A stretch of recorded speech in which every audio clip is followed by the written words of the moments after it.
Хәерле кис, хөрмәтле милләттәштәр. Барыгыздың да камераларыгызды ебәреүегез һорала. Күзгә күз карашып һөйләшеп алайык. Мөмкин тиклем. Әйе, рәхмәт, күрәбез.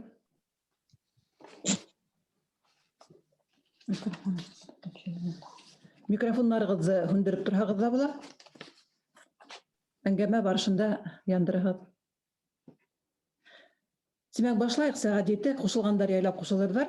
Минең исемем Хабирова Миләүшә Фәйзуллина, Бөтә дөнья башкортлары курултайының мәгариф буенча юнәлештә алып баручы. Минең эргәмдә шулай ук Гөлназ Гаяровна Суяргулова, шулай ук курултайның мәгариф юнәлешен алып баручы, һәм һүлләгемдә Республика ата-әсәләр комиссиясының рәисе. Шулай ук кунакларга һүз бирегез.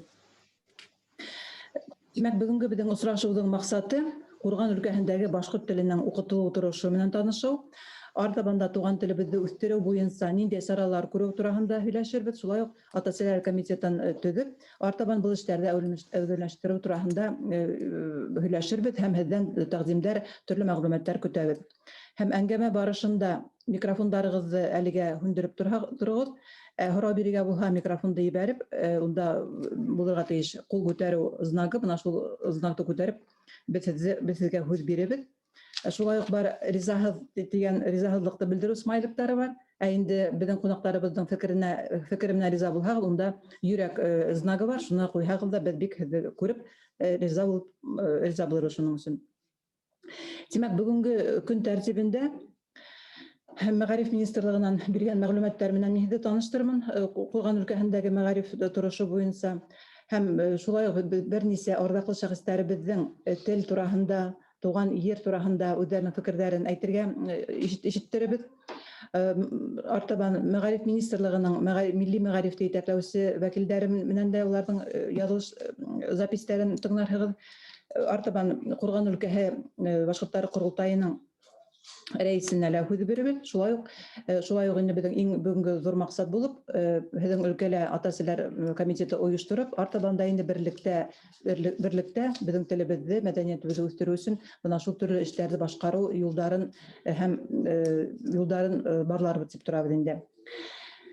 Иң беренче мәгълүматларга килгән вакытта, шундыйрак кыскача гына мәгълүмат әйтергә мөмкин. Тимәк, Курган өлкәһендә Альминевск һәм Курган өлкәһе Альминевск районы Танрыкүл авылында 68 башкорт балаһы бар икән һәм улар барыһы башкорт телен укый. Сафакүл районы Сөләйман авылында 67 башкорт балаһының 9 балаһы гына башкорт телен укый. Шулай ук был районда Мырдабай авылында укытыла дигән мәгълүмат бирделәр безгә.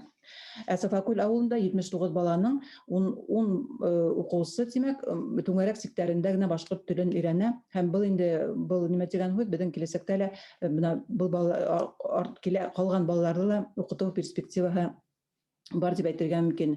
Бына шулай ук мәгълүматларга караганда, Субботин мәктәбендә үткән ел башкорт теле укытылу туктатылган һәм буның сәбәпләрен инде без өлкәнең курултай рәисенең информацияларын сәбәпләрен. Артабан укытучыларга килгәндә, Танрыкүл мәктәбендә 3 укытучы эшләй, Сөләйман һәм Сафакүл мәктәпләрендә берәр укытучы эшләй. Бына бу укытучыларның да бүген фикерләрен ишетербез дип уйлайбыз инде без. Методик кулланмалар буенча Милли мәгариф министрлыгы безгә 19 елда гына китап әсбаптары менән һездә китаптар һәм башка әсбаптар белән тәэмин итәләр. 162 китап һездә ебәрелгән. Шулай ук бына һездән инде китаптар җитәме, ниндәй әдәбият китаплары, бәлки дәреслектәр җитмәдер. Бына шуның турында да укытучылардан, ата-әсәләрдән ишеткебез килә бүген. Шулай итеп, милләттәшләребез тыгыз урнашкан Курган өлкәһенең авылдары турында мәгълүматлар бездә шул. Һәм инде тагын да әйтергә кирәк, инде бер балалар баксаһында ла башкорт төркемдәре укытылмай, башкорт төркемдәре юк дигән информациялар бар. Бына бу да шулай ук хагайта дип әйтергә кирәк. Чөнки бына унда яшәгән тугандардан да, укытучылардан да без башкортлар барыбер яшәгән урындар бар бит инде һәм инде буларның мөмкинлекләрен ата-әсәләр кулланмай дип әйтергә мөмкин бит инде. Минем аны артабан шул һүзләрем шуның менән тамам. Һәм мин артабан йыелышты алып бару өчен Республика ата-әсәләр комиссиясының рәисе урынбасары Атанова Айгөл Әнвәр кызына бирәм. Рәхмәт итегез. Һаумыһығыҙ, хөрмәтле милләттәштәр. Бөтәгеҙҙе лә бөгөн сәламләүемә, Zoom аша күреүемә шатмын. Һәм шундай мөмкинлек булганыбыҙға, шулай итеп аралашырға һәм үҙебеҙҙең бөгөнгө осрашыуҙың маҡсатына ирешербеҙ дип уйлайым. Һәм иң тәүҙә мин, әлбиттә, Курган өлкәһендәге башҡорттарҙың тарихы тураһында мәғлүмәт биреү өсөн һүҙле тарих фәндәре кандидаты, этнологик эҙләнеүҙәр үҙәгенең өлкән фәнни эшмәкәре Әхәтов Альберт Таһир улына бирәм. Рәхим итегеҙ.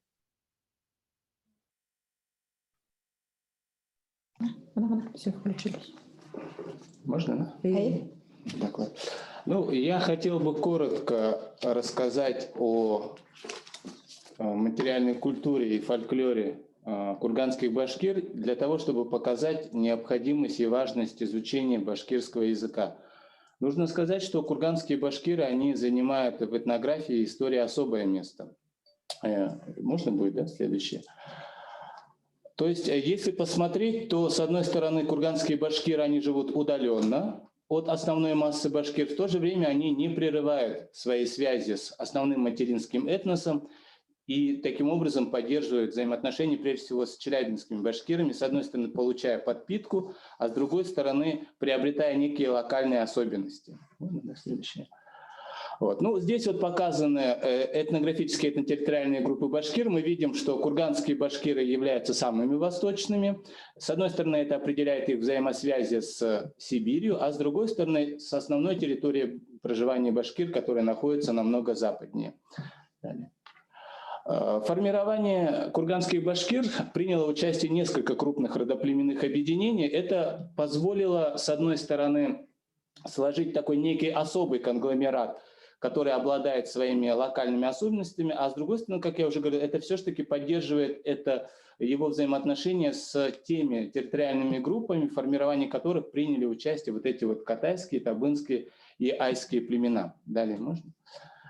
Ну вот здесь вот мы можем видеть, как в состав курганских башкир, как курганские башкиры сформировались на базе вот этих вот трех упомянутых родоплеменных объединений, которые в свою очередь тоже складывались из нескольких более мелких племен и родоплеменных объединений. Ну, как я уже сказал, в результате это позволило приобрести курганским башкирам особую такую культуру материальную. Дальше можно?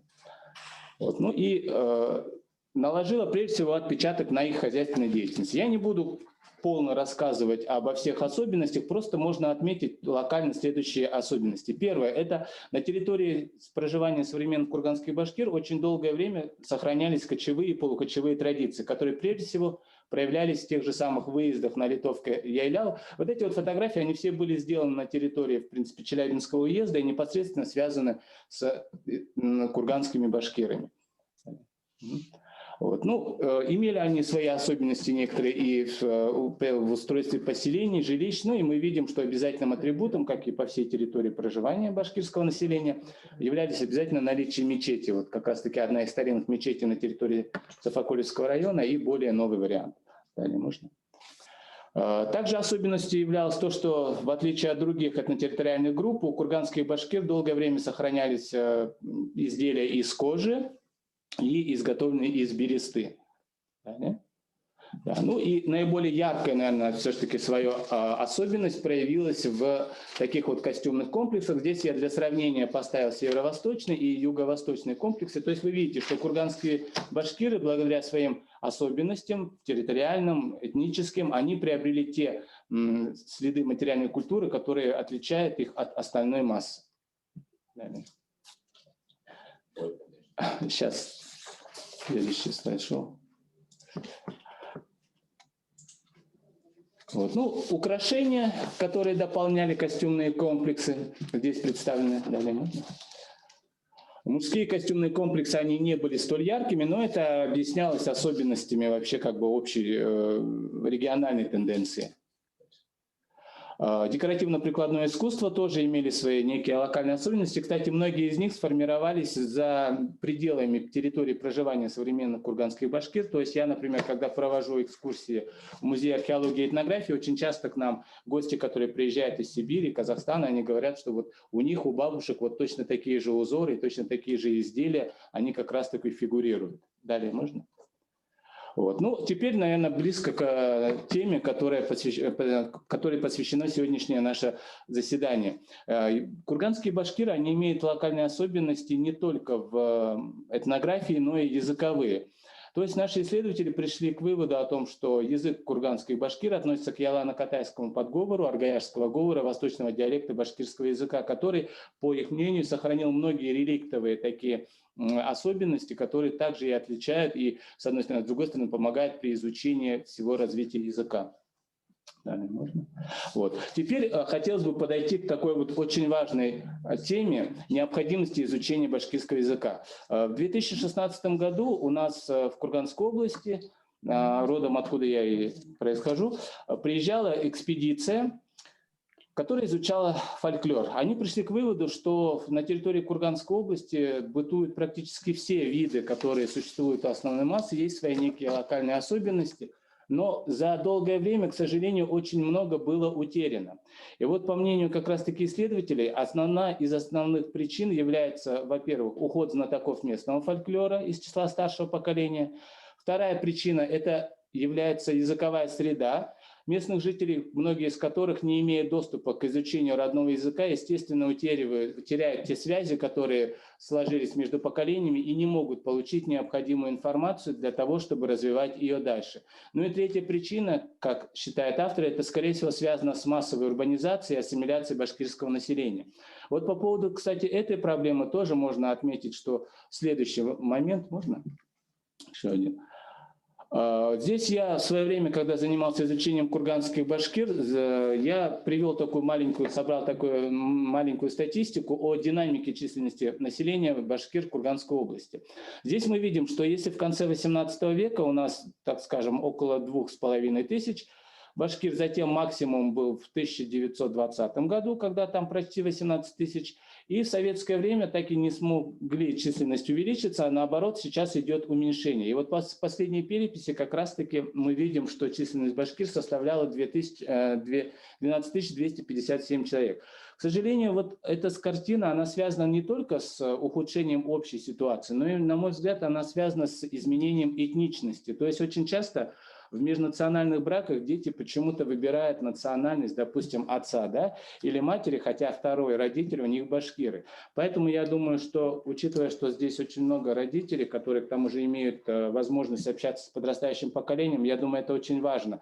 Во-первых, нужно сказать спасибо за проделываемую работу учителями, а во-вторых, все-таки обратить внимание вот на этот аспект и в преддверии предстоящей переписи, наверное, вести какие-то некие определенные разговоры с подрастающим поколением. У меня все, учитывая ограниченное время, поэтому хотелось бы просто поблагодарить вас за внимание и пожелать хорошего вечера. Рахмат, Альберт Тахировна. Һәм хәзер бер нисә һүз бүген йыелыштың иң төп максатына туктап торган әйткем килгәне бөтәгезгә лә. Төп максаты мына бүген һезне ата-әсәләр буларак, өләсәйләр буларак бөтәгезгә лә мәгълүмат бирү. Үзебезнең телебез, туган телде уку турында кирәклегендә, әдәбияттың әһәмлегендә, үзебезнең тарихты белү кирәгендә һәм иң мөһиме ата-әсәләрдә, өләсәйләрдә, улы мына хәзер яшьтәге кешеләрдә үзләренең телен белгәннәрдә бездә яуаплылык. Русча әйткәндә на нас большая ответственность. Безнең яуаплылык үзебезнең балаларга, киләсәк буыннарга телебезне, тарихыбызны, үзебезнең мәдәниятебезне түкмәй-сәсмәй тапшырырга. Һәм ул бөтәһе инде безнең милләтебез артабанда үсешен, зурайһын, матурайһын өчен дигән максат белән эшләнә бит инде, әлбәттә. Безнең Республика ата-әсәләр комиссиядә тарихына тукталып үтәм. 17 елда без оештырышланык. Үзем ата-әсәләр без туган телдең һораулары килеп сыккан законопроектлар, туган телләргә басым башланганда, ата-әсәләр әүдем без катнаша, оеша башланык, һөйләшеп, аралашып һәм 18 елда март айында без йыелып ата-әсәләр башкорт бөтә дөнья башкортлары курултайы эргәһендә республика ата-әсәләр комиссияһы булдырдык.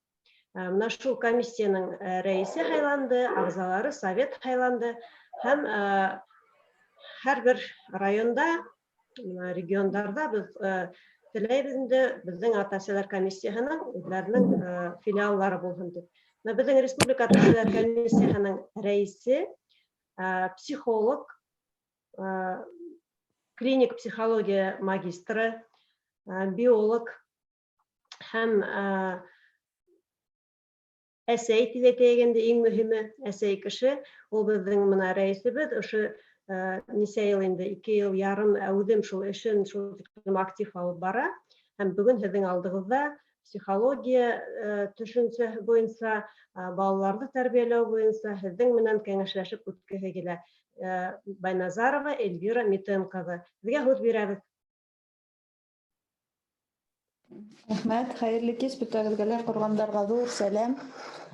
Безнең Башкортстандан, Өфөнән һезнең яктарда үтеп йөргән бар вакытында, әмма туктап курган башкортлар белән танышканы туры килмәне инде, әмма ошатып күрешүебезгә бик шатмын. Бөтә ата-әсәләрнең иң дөйем, иң зур максаты инде үзенең балаһына үсеш бирергә. Шәхес итеп уны тәрбияләргә һәм зур дөньяга, олы дөньяга озатып ебәрергә өйдән. Ул тәрбияне моны ничек башлайдар дип, ничек ярдәм итәргә дип без психологтар җавап бирәбез инде шуга мин. Әзрәк русага күсәйм, чөнки моны терминологически тәҗрибәләрдә барыр әле миңа кыенрак эшләргә. Уны алда миңа эшләргә ятын инде Аллаһ Тәгалә дип әйтәбез инде. Есть такое понятие, как развитие личности. Это каждый, наверное, понимает, да, что надо моторику сначала развивать. Ребенок сначала владеет телом, потом начинает владеть моторикой, мелкой моторикой для того, чтобы развиваться. В это время звуки осваивает до года, разные звуки. Опять-таки у нас звуковая система разная у разного языка. Получается, на башкирском языке у нас есть звуки «з», «х», «н», да, «э», «у». Это тоже артикуляционные, есть свойства у человека, которые помогают этими звуками владеть. Соответственно, это и генетически тоже закладывается. Потом есть у нас ребенок развивается, уже дальше осваивает звуки, слова. Когда слова осваивает, он накапливает словарный запас до 4 где-то лет ориентировочно, до 3-4 лет. Потом он начинает ими пользоваться. Помимо того, что он пользуется, он еще мыслительную деятельность осваивает, когнитивные функции. Развивается память, развивается у человека в это время мышление. Все психические функции у ребенка в это время развиваются. Соответственно, для того, чтобы помочь ему развить, вот именно как раз на языковом, вот именно в это время, когда язык развивается, нужно развивать, конечно, ребенка, по мнению многих педагогов и ученых, психологов, на родном языке. Потому что все-таки у нас есть родной язык, это все-таки там и менталитет. Язык ведь это не форма общения, а форма для того, чтобы человек осваивал этот мир. Через язык у него воображение развивается, через язык у него социализация происходит, он начинает общаться и взаимодействовать с окружающим миром. Вот именно в это время ребенок должен развиваться с родителями, разговаривать на родном языке. Но есть еще такое понятие, у нас для России это свойственно, по всему миру это свойственно еще 80% народностей, это билингвальное образование. Билингва – это вот не то, что там один раз в неделю он на английский сходил, нет, здесь билингвальное образование, билингвизм, истинный билингвизм. Когда ребенок параллельно размышляет, усваивает и может выдавать информацию на разных языках. Вот английский, когда вы отдаете, вы думаете, что вы развиваете ребенка. Нет, он только ознакомливается. Там вот 10-15 лет они учатся, но тем не менее не овладевают языком. Почему? А потому что они не общаются там именно с носителем языка. Там учитель, который также переводит с русского на английский, а потом выдает английский. Правильно? А для того, чтобы именно билингвальная среда была у ребенка, надо, чтобы 2 языка велись. У башкир это очень хорошая возможность дома и в школе, и в садике разговаривать, развивать ребенка и на башкирском, и на русском. И эти дети более успешны в жизни, потому что проводились исследования. Дети более быстрее осваивают информацию, более развиваются. Но, конечно, основу делать надо в маленьком возрасте обязательно на родной язык. И вот Айгуль Анваровна то, что говорила, ответственность вот в этот момент лежит именно на родителях. И дальше вот тоже у нас будет далее тоже выступление, и мы общались с учеными и с великими людьми, известными личностями, то они будут продолжать эту тему, но все-таки вот то, что я хотела сказать, для развития ребенка именно родной язык имеет большую значимость. И двуязычная среда еще больше лучше будет. И прошу дальше продолжить. Дальше мы пообщаемся еще после того, как мы дадим вам ту информацию, которую хотели дать. Пожалуйста, дальше. Да, Игнат Ивановна, пожалуйста. Рахмат, Эльвира Метенкова.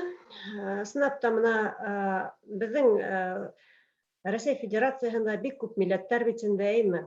Күп милләттәр, һәрбер милләт үзенчәлекле, үзенең теле, үзенең гореф-гадәтләре. Һәм менә шулай яратылган икән, һәрбер милләттең вәкилләренең безнең максат шул үзебезнең милләтебезне, телебезне, кагыйдәләребезне, гореф-гадәтләребезне хакларга һәм балаларга бирергә дип әйтәм инде тагын. Артабан менә нисек һезнең менән ошо очрашууда нинди мәгълүмат бирергә уйлыйбыз. Менә бөтәһе әлбиттә катнаша алмай һәм һезнең алдыгызда туган телдең әһәмияте буенча без билдәле безнең инәебез, агыйнәебез, ил инәһе дип әйтәйек инде. Мына туган ерем, илем дип хезмәт итүче Мәрьям апай Буракаеваның видео язмаһын, видео яздырып алгайнык, уның һезгә әйтер һүзен җиткергебез килә. Нимәгә кәрәк ул туган телдә һөйләшергә өйрәтү. Шуннан инде тагын туган тел шуннан әдәбияты буенча һәм артабан тагын булыр. Әйдәгез, Азамат, мөмкин булһа видеоны җибәрегез әле экранга.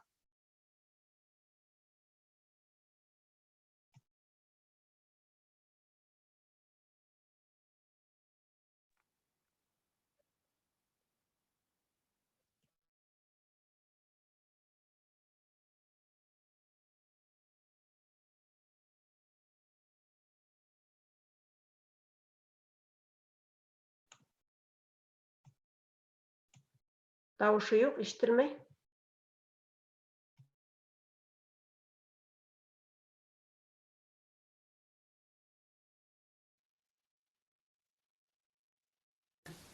Бала менән иң тәү һөйләшкән тел безнең туган телдә булырга тиеш. Туган өндә булырга тиеш. Кайһар атай-әсәләр без өйдә һөйләшәбез ул. Аның укуы урыс мәктәбендә булһа ла без өйдә һөйләшәбез һәм телебезне онытмайбыз. Ләкин өйдә һөйләшү, әгәр дә баланы без туган телдә укытмайбыз икән, туган телдә әдәби әсәрләр укымайбыз икән, өйдә һөйләшү безнең бик ярлы гына телдә бара. Аны хатта яртыһы икенче тел кушылып китә, урыс теле кушылып китә. Һәм мына был телде ярландыру без үҙебезнең күңелде ярландырыуга бәрабәр. Моңһо җыр тыңлаган һымак. Сәй исәңме? Исән. Икмәгең бармы? Бар. Һәм башка менә шундай дежур һүҙҙәр менән генә үтеп китә. Тел бит иҫкитмәле бай. Бигерәк тә мына мин үҙемнең туган телемдә башҡорт телен бик һәйбәт беләм дип әйтһәм дә, мин аның фәҡәт яртыһына ғына иәмендер. Ғәжәп бай беҙҙең телебеҙ. Һәм ошо телде ни тиклем күберәк беләбеҙ, ни тиклем уның һутын нығыраҡ татыйбыҙ, шул тиклем беҙҙең күңелдәребеҙ байый һәм үҙ-ара ана шул мин әйтеп үткән күңелдәрне бәйләп торған нур беҙҙең төрләнә, йәйғор төҫөнә әйләнә һәм беҙ күңелебеҙ менән, рухыбыҙ менән бик бай кешегә әйләнәбеҙ һәм туғанлыҡ ептәре ныграк бәйле була. Без хата кайсакта күз алдына ала килтермәйбез, әйтик, дөньяла безнең 6000-гә якын тел икән, 6000-гә якын милләт икән. Шул милли телләрне арасыннан берәү һаумыһы дип кенә әйтһен, безнең кулак карып итеп кала. Безнең күңел капыл шул якка әйләнә. Безнең күҙебез һаумыһы дигән кешене эзләй башлай. Был нимә? Был ана шул үҙебезнең туган өндө ишетеү, күңелебез шул туган үнгә безнең каршы җавап бирә. Безнең бер шагыйрьбез әйткән, үлеп барган сакта, әгәр мен туган телемдә һөйләшү ишетһәм, мен шунда капыл терелеп китәсәкмен дигән. Менә ул ысынлап та шулай. Шуга, хөрмәтле атай-әсәйләр, туган телдең әһәмиятен аңлау өчен уның фәкать туган өн икәнне аңларга һәм үҙегеҙ һынап ҡарайбыҙ тиһәгеҙ, менә яңы тыуған балаға, сабыйға өндәшеп ҡарағыҙ. Иң тәүҙә үҙебеҙҙең туган телдә өндәшеп ҡарағыҙ. Һәм яуап телдә иркәләп ҡарағыҙ. Туган телдә өндәшкән саҡта сабый йылмайып ятасаҡ. Яуап телдә ниндәй генә һүҙҙәр әйтеп иркәләһәң дә, сабыйҙа бер ниндәй ҙә тәьҫир итеү булмаясаҡ.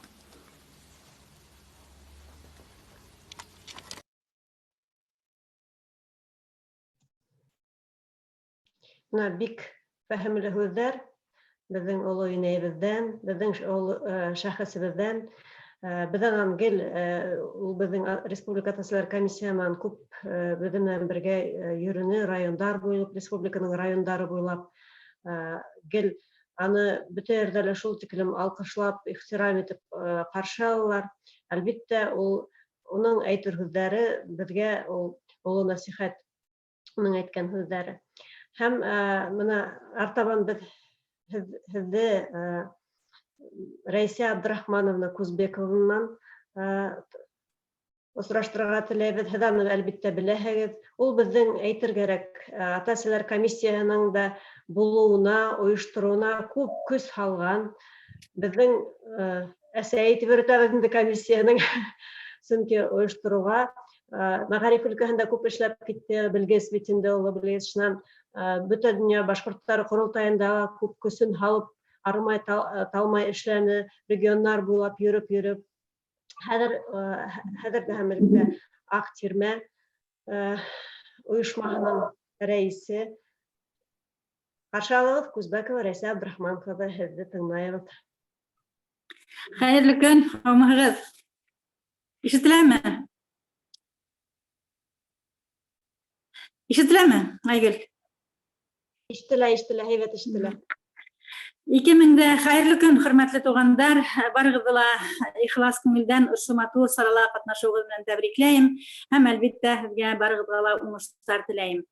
Туған телһеҙ кеше, Мәрйем апай әйтмешләй, ул телһеҙ кеше. Шуның өсөндә менә ошондай йылыштар алып барған ата-әсәләр комиссияһына, ҡоролтайға мин ҙур рәхмәтемде белдерәм. Һәм киләсәктә тағы ла шулай бергә эшләп, ҙур уңыштарға өлгәшербеҙ дигән өмөттә ҡалам. Был ата-әсәләр комиссияһына килгәндә иң һыналышлы, бик ауыр йыл булды ул 2017 йыл.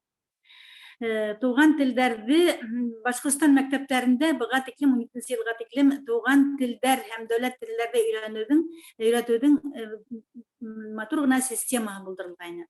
Һәм 2017 йылдың август айынан башлап, май айынан башлап, май-август айҙарында прокурор тикшереүҙәре ошо системаны тулыһынса юҡҡа сығарҙы дип әйтһәм дә була. Һәм 30 август көндө, уҡыу башланыр алдынан, беҙ Аҡ Тирмәлә ҙур йыйылыш үткәрҙек. Һәм ул йыйылышта ата-әсәләр комиссияһы булдырырға кәрәк, сөнки хәҙерге закондар буйынса бөтә нәмә ата-әсәләрҙең теләгенә бәйле дип уйланыҡ та, һәм шундай ҡарар ҡабул иттек. Ҡарар ҡабул ителде, эште нимәнән башларға белмәй аптырап ултырам, һәм шул ваҡытта бер төркөм ата-әсәләр үҙҙәре беҙгә килеп керҙеләр. Шул тиклем ҡыуандыҡ, әлбиттә, һәм бына маҡсаттар бер булғас, уларҙың да маҡсаты шул туған телдәрҙе һаҡлау, беҙҙең ҡоролтайҙың да маҡсаты туған телдәрҙе һаҡлау ине. Беҙ тиҙ арала уртаҡ тел таптыҡ һәм эште башлап та ебәрҙек. Әйтергә кәрәк, шулар миңа көз айында, ноябрь айларында килгәннәр, берничә осрашып һөйләшү булды һәм без 2018 елның мартында ошо ата-әсәләр комиссияның беренче конференциясын узгардык. Ошо конференция мәлендә баланы тәрбияләүдә туган телнең ни тиклем мөһим икәнлеген, туган телһез бала, туган теленнән язган бала стерженһез була икәнен аңлаган ата-әсәләр бергә тупландык. Һәм улар менә шундай бер костяк булдырдык без. Ошо костяк бүгенгә тиклем Аллага шөкер эшләп килә. Шуннан соң март айында республика буенча үтте конференция һәм айрым калалар һәм райондар буйлап йөри башланык. Өфө калаһында үтте, Әбьялил, Баймак, Елайыр, Салават калаларында булып, Кырмыскалы районында ата-әсәләр белән очрашып, төрле һөйләшүләр оештырып, менә эште башлап ебәрдек. Бүгенге көндә менә ошо эш башлануга 3 ел вакыт үтте. Һәм әйтергә кәрәк, мин хәтта үзем дә буны көтмәгәйнем. 3 ел эчендә ошо безнең ата-әсәләр комиссияһының үзенең йөзе барлыкка килде. Бүген безнең ата-әсәләр комиссияһын белмәгән, мәгарифтә эшләгән, югары мәгариф органнарында эшләгән кешеләр юк. Мәгариф министрлыгы уларга таянып, тулыгынча таянып эшләй. Хатта хөкүмәттә уларды беләләр.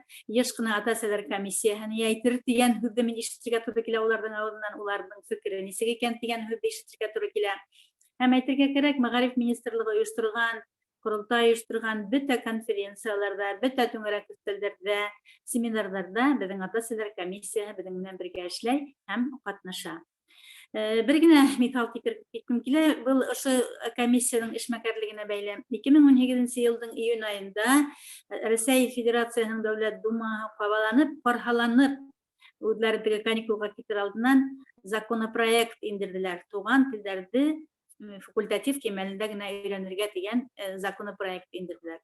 Шул вакытта менә ошо безнең ата-әсәләр комиссияһы 3 көн эчендә йыелып, республика буйлап 17 меңгә якын култамга йыйдылар. Һәм шул култамганы матурлап аны рәткә килтерделәр, кис төне буена ултырып.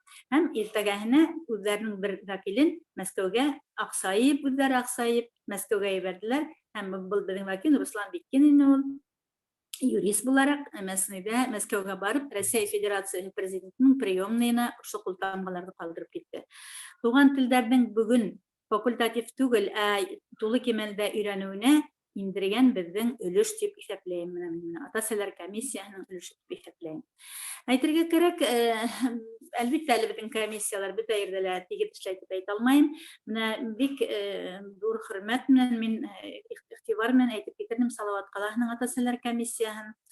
Ошо ата-әсәләр комиссияһының ныгышмалыгы аркасында, уларның тырышлыгы аркасында без бүген Салават калаһы хакимияте менән туган телләрне үстерү, милли мәгарифте үстерү бу калалар буенча юл картасы эшләгәнбез. Һәм ошо юл картасына ярашлы Салават калаһында һәйбәт кенә яңа якка үзгәрешләр бик күп. Балалар баксаһын астырдылар, улар йөреп, милли гимназиялар тәртибен унда тәртип булдыра башладылар. Бүген ата-әсәләр зур көскә ия икән улар күрсәттеләр. Бүген мин горурланып әйтә алам, сынапта улар миңа үземнең балаларым кебек. Уларның уңышларына мин дә куанам һәм улар белән бергә эшләргә тырышабыз. Киләсәктә әле эшләр күп. Ысынлап та, әгәр дә без Россия Федерациясының мәгариф турындагы законын алһак, унда ата-әсәләргә бик зур мөмкинлекләр бирелгән. Ата-әсәләр тулыгынча ошо мәгарифтә үз сүзен әйтә ала. Һәм безгә хөкүмәттән көтеп ятырга түгел, үзебез күмәкләп, үзебезнең балаларның язмышын үзебез хәл итәргә тиешбез. Бүген ниндәйдер Госдумада утырган ниндәйдер депутаттар һезнең балагызга туган телне өйрәнергәме, юкмы икәнен хәл итәргә тиеш түгел. Чөнки уларга һезнең балагызның язмышы барыбер. Улар булды ни, һезнең балагыз уларга булманы ни. Улар үзләре обеспеченный, уларга бер нәмә дә кирәкмәй. Һезнең балагызның язмышы һезнең кулыгында. Шуның өчен мин уйлыйм инде һезгә үзегезгә кайгыртырга кирәк, үзегезгә тырыштырырга кирәк һәм ошо менә безнең республика ата-әсәләр комиссиясе белән берлектә туган телләрне өйрәнүгә яйга һалырга кирәк дип уйлыйм. Рәхмәт. Зур рәхмәт, Рәйсә Абдрахман кызы. Сезнең менән без кәңәшләшеп торабыз. Рәхмәт кәңәшләрегезгә. Артабан инде, мына әйтәм бит, хәзерге пандемия вакытында күп уларны мында бәйләнешкә корылтайга сыгарып булмай, һәм без уларның менән айрым гына осрашып, уларны рискка бирмәс өчен, улар менән әңгәмәне яздыртып алдык. Менә 1-2 көн эчендә осрашу алдыннан һезнең менән ата-әсәләр. Менә хәзер инде тәкъдим итәбез һезгә видеоязма. Филология профессоры, Башкорт дәүләт университетының почетлы профессоры, Гафури районының почетлы гражданы, Салават Юлаев ордены кавалеры, филология фәннәре докторы, Кунафин Гыниятулла Сафиулла улының туган әдәбияты һәм хәзерге вакытта ни өчен кирәк ул балаларга үз телендә укырга. Шуның турында һезгә видеоязма, әлбәттә бу уның менән әңгәмә бик озак кына булды, бик фәһемле, матур һүзләр әйтелде һәм аның тулы видео интервью аның менән безнең төркемдә булачак. Артабан без һезгә шул мәгълүматты биребез. Безнең ВКонтакте төркем бар, Атай-әсәйләр комитеты дигән, шунда һалып барасакбыз. Без анда күп мәгълүмат бар. Бөтәүгезнең дә шунда керүегезне һорайм. Һәм хәзер инде Азамат һездән һорайм видеоязманы, Гыниятулла Сафиулловичтың видеоязмаһын безгә күрһәтергә.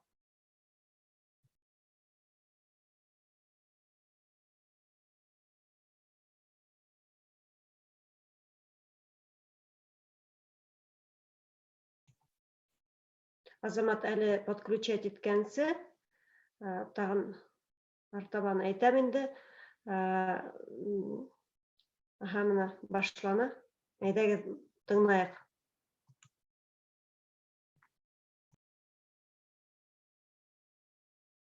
Әдәбият бит ул. Көн сугышта килеп кергән гарәп теленнән килеп кергән һүз әдәп һүздән. Әдәбият ул заманында мин уны бөек шәхес булган өчен генә әйтмәйм, был хакыйкать. Ширнышевский әйткәнсә, асын мәгънәһендә кешегә белем бирүсе, тәрбия бирүсе, уны нисек яшәргә өйрәтүсе, уның хатта матди байлыктарын нисегрәк гадел табырга, дөрес юл менән табырга өйрәтүсе тормыш дәреслеге ул. Башкорт балалары бүген русса фикерләй, русса укый, фикер йөритә. Уның нигезе нәмәлә? Бит, һүз, тел ул аралашу коралы гына түгел бит ул. Ул кешенең фикерләвен үстерүсе сыганакта. Бана күз алдына килтерегез әле. Әгәр бала 5 яшькә тиклем, ничә яшькә тиклем һөйләшә алмый икән, уның бит фикер кимәле. Бана ошондай гына ябай гына мин баны әйтергә теләнем дә, шуның белән быны туктаным. Ошолай русса фикерләүче балалар үтә бара икән, акырынлап. Ул бүгенге буын булды. Иртәгә икенче, иртанаһын өченче һәм юк милләт юк дигәндә буат буенча бара-бара милләтеңнең юк икәнлеген, ассимиляция объекты булганын көттә тор. Берендәй. Менә шуңа күрә инде әйткән. Әллә русча тәрҗемә ителгән әдәби әсәрләрне генә укып яхшырак түгел микән? Исмам я булһа тәрҗемә ителһә, Гөлфейдел Байваны русчага тәрҗемә ителгән исемен белер ине. Туктагыз әле. Ярый, яхшы. Я булһа Тамара Гадееваның исемен белде икән, мин мисал өчен әйтәм. Я булмаһа анда Мостай Кәрим Ротаевның исемен белде. Хорошо, исемен белде. Ну, дальше что? Кайда ул? Уның фикерләве. Кайда ул милли рух? Кайда ул менталитет? Кайда уның милли психологиян формалаштыру? Кайда уның телен? тел юк икән бит. Бай әйткәнемсә. Бер бит без үҙебеҙ үк еңел юл менән барган булып та, проблеманан ҡасҡан булып, дөйә ҡош һымаҡ ҡомға башты тыҡҡан булып, ә бит башҡа дөйә ҡоштоң арттағы ла кәүҙәһе лә күренеп тора башты тығыу менән. Бына бит мәсьәлә ҡайҙа, хөрмәтле ата-әсәләргә лә ҡала, бөтәбеҙгә лә ҡағыла. Йәнәһе, башҡортса уҡып ул ҡайҙа барһын? Бына нәмәләрҙә бит туған ҡайҙар. Эйе, бөгөн һеҙ, хөрмәтле ата-әсәләр, бөгөн шундай сәйәсәт, ошондай фекер менән ултырабыҙ икән. Ярай, бөгөн һеҙгә еңел, яҡшы балалары тураһында һеҙ үҙегеҙсә баҫығыҙ өҫтөн алып әйтә. Ҡайғыртҡан булдығыҙ. Ҡайғыртҡан булдығыҙ үҙегеҙсә тип мин һикереп тороп әйтәм. Йәнәһе лә.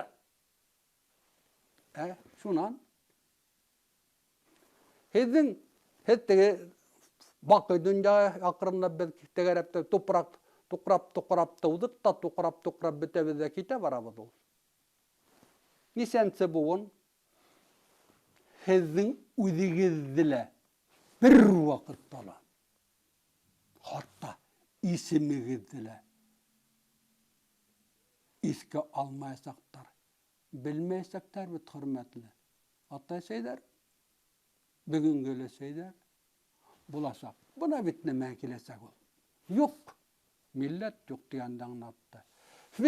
Хоҙай Тәғәлә бит алай булғас, әйҙә икенсе төрлө атайыҡ, ҡайбер иптәштәр Алла тигән төшөнсәне ҡабул иттермәй, теләмәүселәр ҙә булырға мөмкин. Быны ла беҙ таныйбыҙ.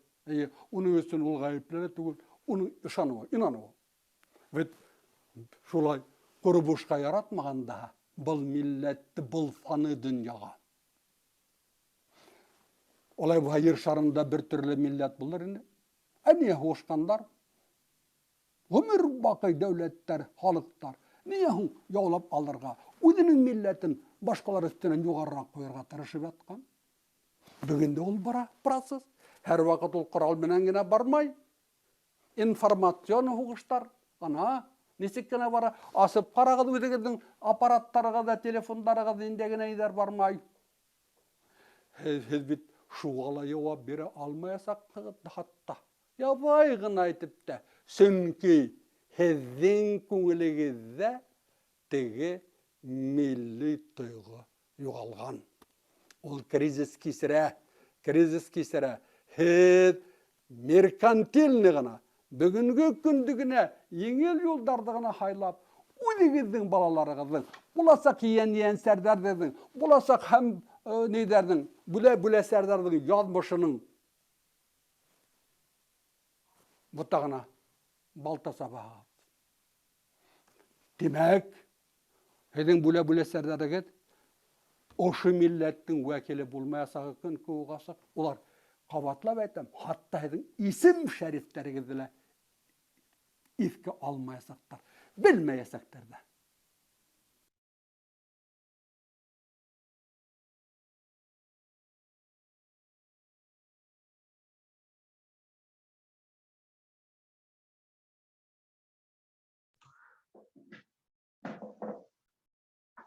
Рәхмәт. Әлбиттә, тулысы ошонда бик матур, бик унан башҡа күп аның әһәмиәтле һүҙҙәре бар. Һәм шуны мына ошо әйткәндәрҙе ҡеүәтләп артабан нимә тип әйтермен инде. Белмәйем, нисек һеҙҙең менән әле танышҡы килә, әлбиттә. Һеҙҙең хәлдәрегеҙҙе белге килә. Миләүшә Фәйзетдин ҡыҙы әлбиттә әйтеп үтте лә, ул ҡайҙа, ниндәй мәктәптәрҙә уҡытыу бар, әммә ниндәй формула, һеҙҙе ул ҡәнәғәтләндерәме, ошо һөйләшеүҙе артабан дауам итербеҙ тип уйлайым. Хәҙер мин әҙ генә туҡталғым килә инде беҙҙең менә Республика ата-әсәләр комиссияһының тәжрибәһенән алып, беҙҙең үҙебеҙҙең эштәребеҙҙән ошо ярҙам күрһәткәнебеҙ булды бит инде. Башҡорт төркөмдәрен асырға балалар баҡсаһында, Әлбәттә, Башкортстанда еңелрәк дип әйтәйем инде. Еңел булмаһа ла, һәм регионнарга караганда икенчеләйрәк, еңелрәк тә ул Башкортстанда, регионнарда бәлки кыенрак та булыр дип уйлыйм инде. Әмма мөмкинлектәр бар. Әгәр дә менә һез безнең белән бергә, без сезгә ярдәм итәргә әзербез. Шундый менә шу мөмкинлекләрне аңлап, үзегезнең хукукларыгызны без менә хәзер артабан мин мәгълүмат бирәсәкбез. Нинди хукуклар, нимәгә таянырга, ничек эшләргә була, нимә эшләргә була. Әгәр дә һез шулай ук безнеке һәммәк телебез өчен, милләтебез өчен, милләтебезнең киләчәге өчен янып, безнең белән бергә эшләргә әзерсегез икән, без сезгә лә ярдәм итәргә әзер буласакбыз. Һәм Башкортстан булып та инде шундый без эштә алып барабыз, әлбәттә, бөтен район, калаларда. Һәм хәзер экран презентацияһен асып карайм.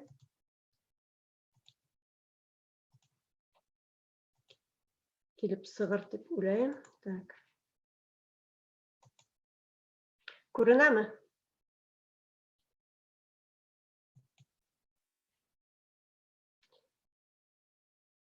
Презентация күренәме? Әйтегез әле берегез. Микрофонығызды кабызып. Күренмәй. Юк, күренмәй. Күренмәйме? Юк. Так, хәзер не удалось ди. Эшләп.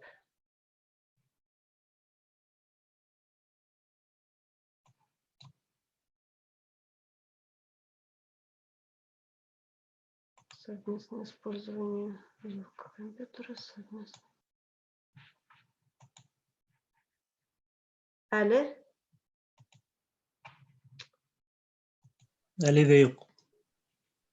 Килеп сыкмайды.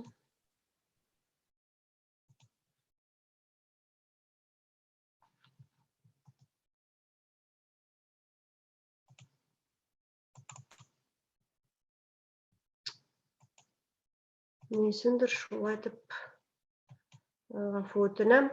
Был техник яктан әзрәк нисендер шундый ни бар. Кытыршылыктар бар дигәндәй, күрәткә килгән әлбәттә. Ярар булмаһа, экран хәзер.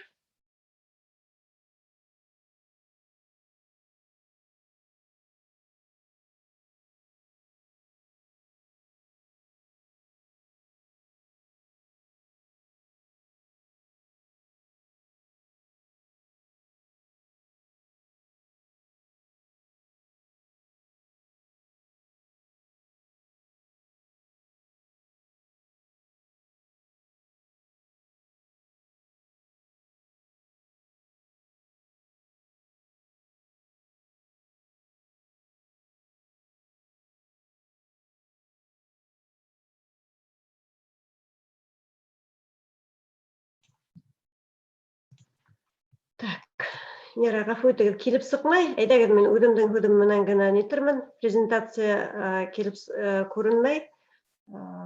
Бүген безнең менән әйтәйек, беренче очрашу регион менән, шуңа бардыр инде әзрәк кисереш ниләр, кыенлыктар, гафу итәргә. Безнең моны Республика Тәсилләр комиссиясының шундай һезгә тәкъдимнәр һәм кәңәшләр дип әйтәйем инде. Нинди ысулдары бар туган телде хакларга һәм туган телдә укытырга, балалар баксаһында туган телдә өйрәнергә, тәрбия алырга нинди мөмкинлектәр бар. Һәм ошо мөмкинлектәр менән бүген кулланырга бөтә хукуктарыгыз, ата-әсәләрнең хукуктары бик күп. Иң алда инде әлбәттә без аңларга тиешбез һәм шул менә ошо бүген әйткәнде без теләр инек, һез башка бүген катнаша алмаган ата-әсәләрне уларга аңлатып, уларны безнең белән бергә, менә безнең төркемгә кушып, безнең белән бергә эш алып барырга, туган телдә укытырга, мөмкинлекләрен һөйләргә, ошо мәгълүматты yetkirергез дип ышанып калабыз. Һәм иң мөһиме, әлбиттә, бөтәһе лә гаиләнән башлана. Шуңа әйтәбез инде, без ата-әсәләрдә бик зур яуаплылык. Туган телебезде киләсәк буынга тапшырырга. Һәм ул безнең нидә фаразда түгел, хәзерге заманса үзебезнең фикер менән, имеш, хәзер престижлы түгел туган телдә, хәзер бөтә ердә рус теле, инглиз теле, я кытай теле кирәк дип, үз балабызны икенче сит телдә генә өйрәтергә, ул бик яңылыш, дөрес түгел һәм баланың үзенең психофизиологик, безнең балаларыбызның артабан улар үсеп киткәс, мин кем, минең үзенең тамырын эзләй башлаганда, үзенең рухи ягынан үсешенә без аларга ыснаптан балта сабабыз һәм мөмкинлек бирмәбез. Ул икенче якка, бөтенләй икенче якка, әгәр дә үзенең тамырлары булмаһа, шул возрастка килеп еткәндә дип әйтәм инде, без аны шундый тамырсыз пустынялар теге бер калдырган, кумга камак калдырырга мөмкин, шундый нигә калдырырга туры килә. Әгәр дә һез туган телде балаларга өйрәтмәһәгез, белдермәһәгез. Әлбәттә, иң башта бөтәһе лә гаиләнән башлана. Нисек гаиләлә хәзерге заманда туган телде хаклау юлдары? Әлбәттә, бишектән инде баланы туган телдә тәрбияләргә, бишек йырдарын йырларга. Башкорт моңдарын, йырдарын, курай моңдарын тыңлатырга. Башкорт телендә әкияттәр укырга. Хәзер шул тиклем матур китаптар сыга. Улар бар һәм интернетта ла бар. Интернетта хәзер менә безнең төркемгә инһәгез, ВКонтакте төркемендә ата-әсәләр комитеты, онда ла бөтә ылтанмалар бар, ссылкалар бар. Мультфильмнарга, янһүрәттәргә, әкияттәргә, аудио әкияттәргә, китаптарга. Шуны хәзер киң кулланырга була. Нинди генә бөтә интернет булган ердә безнең мөмкинлектәр бар. Артабан инде нинди заманса мөмкинлектәр бар. Бала үсә бара икән, менә әйттем итем, янһүрәттәр күрәтергә була, төрле яшенә карап. Һәм хәзер менә нимәһе һәйбәт, нимәһе теге куандыра, башкортса уенсыктар төрле сыга башланы. Шундый матур куклалар сыга, башкорт киемендә, улар йырлай да, башкортса планшет, смартфон, менә башкорт телен өйрәнергә, алфавитын өйрәнергә, шундый тавышлы уенсыктар бар бит инде. Артабан инде хәзер менә яшерен батырын юк дигәндәй бөтәһе лә нисә яшьтәндер белмәйм, 2-3 яшьтән балаларның кеменә карама, улар кулларында ата-әсәһенең телефонын тотып утыра бит инде. Шуңа шул телефонды ата-әсәһе биреп куйһа ла, балаһы аны борсымаһын дип, я теге әзрәк кенә мавыктырыр өчен әйме. Унда ла менә күп эш эшләнде һуңгы елларда. Башкорт телен үстерү һәм һаклау фондының эшенең аркаһында дип әйтәм инде, күп эш эшләнде һәм башка икенче шәхси эшмәкәрләрнең бик әүдем эшләүе буенча төрле менә инһәгез, төрле приложениялар бар, кушымталар бар. Смартфонга, компьютерга, ноутбукка куерлык төрле кушымталар. IQ балабаш, анда матур итеп өйрәнергә була, уйнарга була башкорт телендә. Һәм әлифбә дигән бар, әлләсе дигән матур уен бар. Башкортса филворд дигән менә үскәнрәк әзрәк балаларыгыз мәктәп яшендә булһамы, төрле уендар үзенә нинди охшаган, бәләкәстәргә лиса дигән, лисичка дигән кушымта бар, анда ла әкияттәр матур итеп башкортса бит инде. Шундый мөмкинлектәр гаиләлә туган телде өйрәтергә бар. Әлбәттә, менә балалар артабан балалар баксаһына бара, уннан мәктәпкә бит инде. Шунда ла безгә туган телде өйрәнү менән, әдәбиятты өйрәнү, тарихты өйрәнү менән балаларга мөмкинлек бирергә кирәк. Уны бирер өчен безнең хокуктарыбыз күп. Иң беренче безнең хокукты, мин һеҙгә менә хәзер беренче ялҡытмайынса гына бернисә закондың неләрен әйтеп китәм, кагыйдәләрен, канунияттың кагыйдәләрен әйткем килә. Ул да булһа иң мөһиме, иң беренче Конституция, Рәсәй Федерацияның Конституциясы, 3 пункт, 68 статья, статья 68, пункт 3 Конституции, русская әйткәндә инде. Российская Федерация гарантирует всем ее народам право на сохранение родного языка, создание условий для его изучения и развития. Был мына инде иң мөһим безгә бирелгән хукук. Шуны без өйрәнергә тиешбез, кулланырга, талап итәргә шул хукуктарыбызды бүгенге заманда. Ул булай гына безгә бирелеп куймай. Менә Конституциялар бар, менә һезгә шул дип кенә бирелмәй, кызганычка каршы. Бөтәһен дә безгә ата-әсәләргә талап итеп, шуларда үзебезнең хукуктарыбызды якларга туры килә кайсы сакта. Якларга өйрәнергәрәк, талап итәргә өйрәнергәрәк, дөрес итеп. Һәм артабан инде менә закон о языках народов Российской Федерации, 9 статья. Право на выбор языка образования. Граждане Российской Федерации имеют право свободного выбора языка образования в соответствии с законодательством об образовании. Менә 2 пункт иң инде һезгә кагыла дип әйтәм, кем Башкортстандан ситтә яшәй, республикабызның сит өлкәләрендә яшәгән безнең милләттәшләр өчен. Гражданам Российской Федерации, проживающим за пределами своих национальных, государственных и национально-территориальных образований, государство оказывает содействие в организации различных форм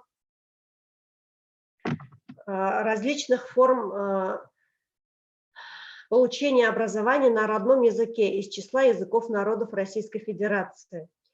Бuna иң мөһим шулар. Шулар менән кулланып, без инде үзебезнең менә туган телдә, мәктәптә, балалар баксаһында укытырга мөмкинлек бар.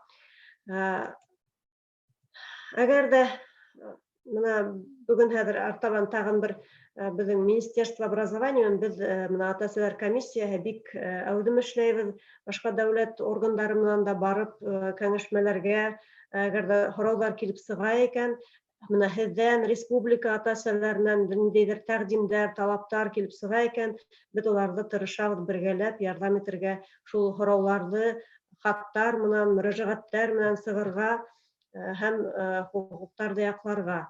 Нисек эшләргә, нимә эшләргә без өйрәтәбез. Әлбәттә, ниндидер тәҗрибә бар, һәм менә Министерство образованиянан бүген без шулай ук әңгәмә булгайны.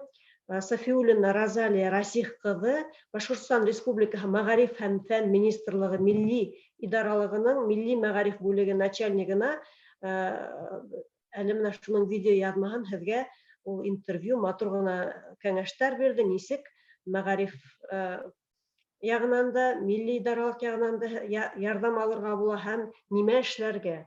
Шуның турында видео язманы һезгә күрсәтәйек тә, артабан әңгәмәбезне дәвам итәрбез. Азамат куйһагыз.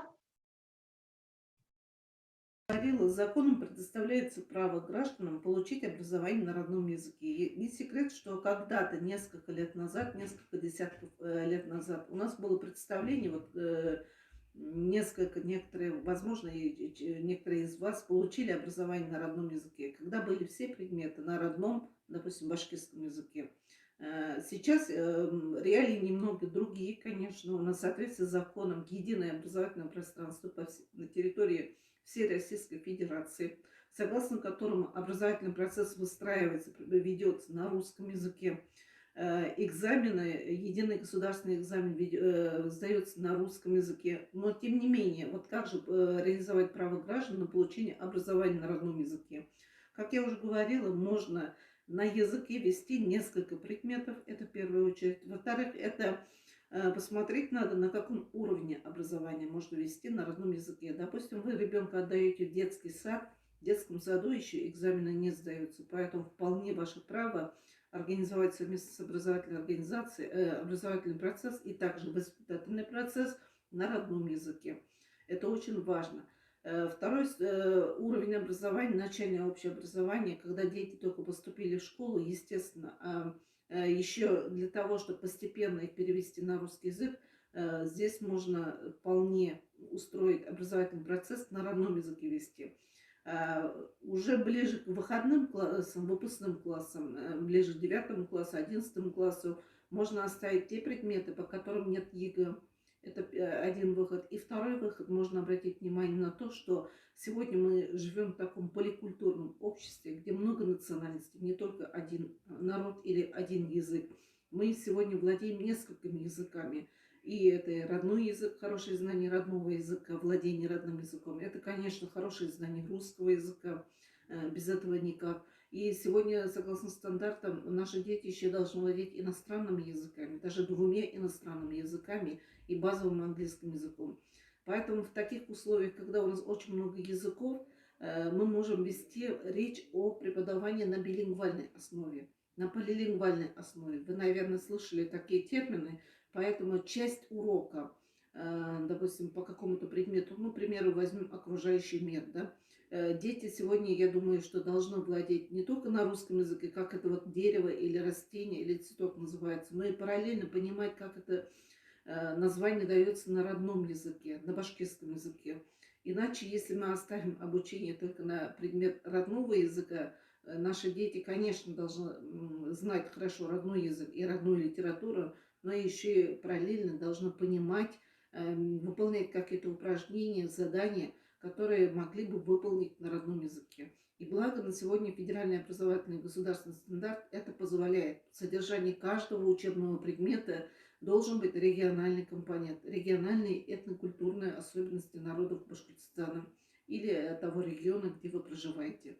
Если это начальный класс, уровень начального образования, федеральный стандарт предписывает 20% учебного материала на региональный компонент отвести. Если это уровень основного общего образования, то, соответственно, 30% учебного времени отводится на региональный компонент. А если это уровень среднего общего образования, это 10-11 классы, то 40% учебного времени, почти половина, отводится на изучение вот регионального компонента. То есть эту часть можно вести на родном языке, либо на русском языке, но материал должен учитывать этнокультурные и региональные особенности региона. Вот что касается родного языка, обучения на родном языке. Что касается изучения родного языка, мы тоже имеем право изучать свой родной язык. Вот какой родной язык определяют родители. Согласно 44 статье Федерального закона, родители определяют до завершения основного общего образования. Несколько у них есть моментов, в том числе это язык образования и языки. Какой язык должен изучать их ребенок. Вот часто задают родители вопрос, к нам тоже поступают звонки, можно ли отказаться от родного языка. От родного языка мы отказаться не можем. Это обязательный предмет в соответствии с федеральным государственным образовательным стандартом. Более того, государство нам предоставляет такую возможность изучать свой родной язык. И более того, по поручению президента нашей страны Владимира Владимировича Путина, после того, как он в 2015 году еще провел Совет по межнациональным отношениям, дал поручение, чтобы родные языки и русский язык не изучались в ущерб друг другу. То есть часы русского языка и часы, которые отведены на изучение родного языка, это разные предметные области, и они никак не должны ни совмещать друг друга, ни идти в ущерб друг другу. Поэтому, как я уже говорила в своей речи, знание русского языка тоже важно сегодня. Это никто об этом не спорит, но и родные языки мы обязаны изучать. А вот какой родной язык у ребенка с учетом особенностей семьи, потому что сегодня есть и смешанные браки, определяют уже родители. И родной язык у нас изучается, начиная с дошкольного звена, то есть с садика, детского сада, и, конечно, с 1 по 11 класс. А родители каким образом определяют свои волеизъявления? При поступлении в школу пишут заявление на уровень начального общего образования, определяет, какой родной язык, и ребенок в течение 4 лет изучает данный родной язык. И когда переходите в 5 класс, тоже пишутся в конце 4 класса, когда будете завершать 4 класс и планируете ребенка дальше, ребенок будет переходить в 5 класс, пишется заявление на уровень основного общего образования. То есть Тот язык, который вы определите в качестве родного, ваш ребенок будет изучать, начиная с 5-го, заканчивая 9 классом. И когда 9 класс вы закончите и перейдете в 10 класс, тоже определите на уровень уже среднего общего образования, какой язык изучать будет ваш ребенок в 10 и в 11 классах. Почему так делается? Почему не каждый год? Потому что образовательная организация в соответствии с законодательством реализует программы на уровень образования. Образовательная программа не может поменяться каждый год. Ребенок получает в соответствии вот в ГОС, в соответствии с законодательством, получает образование на уровень начального образования, на уровень основного образования и на уровень среднего образования.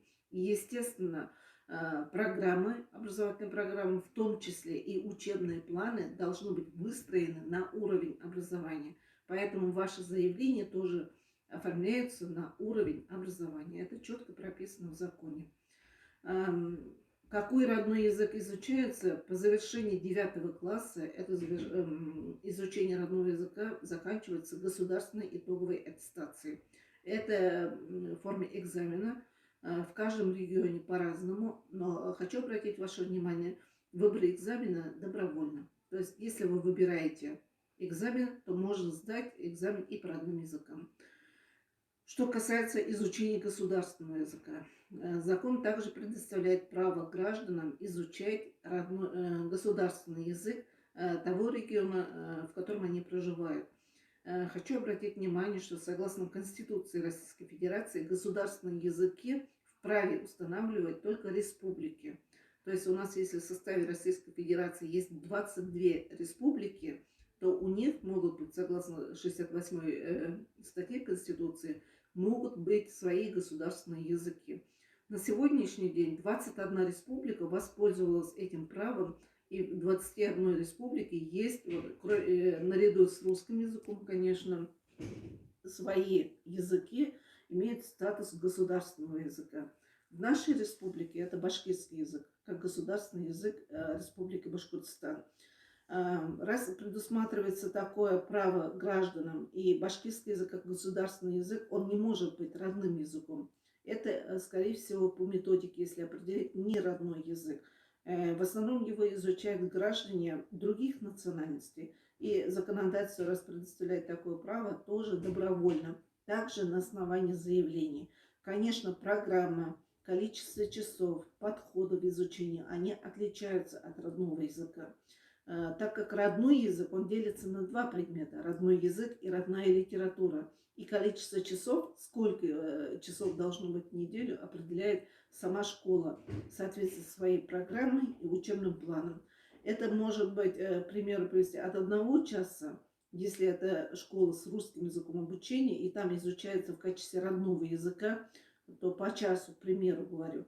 А если это школа, где компактно проживает башкирское население, и дети хорошо владеют, и там он является не только предметом изучения, но еще и обучение ведется на этом языке, то количество часов в разы вырастает, и это может быть и 2, и 3, и даже 4 часа.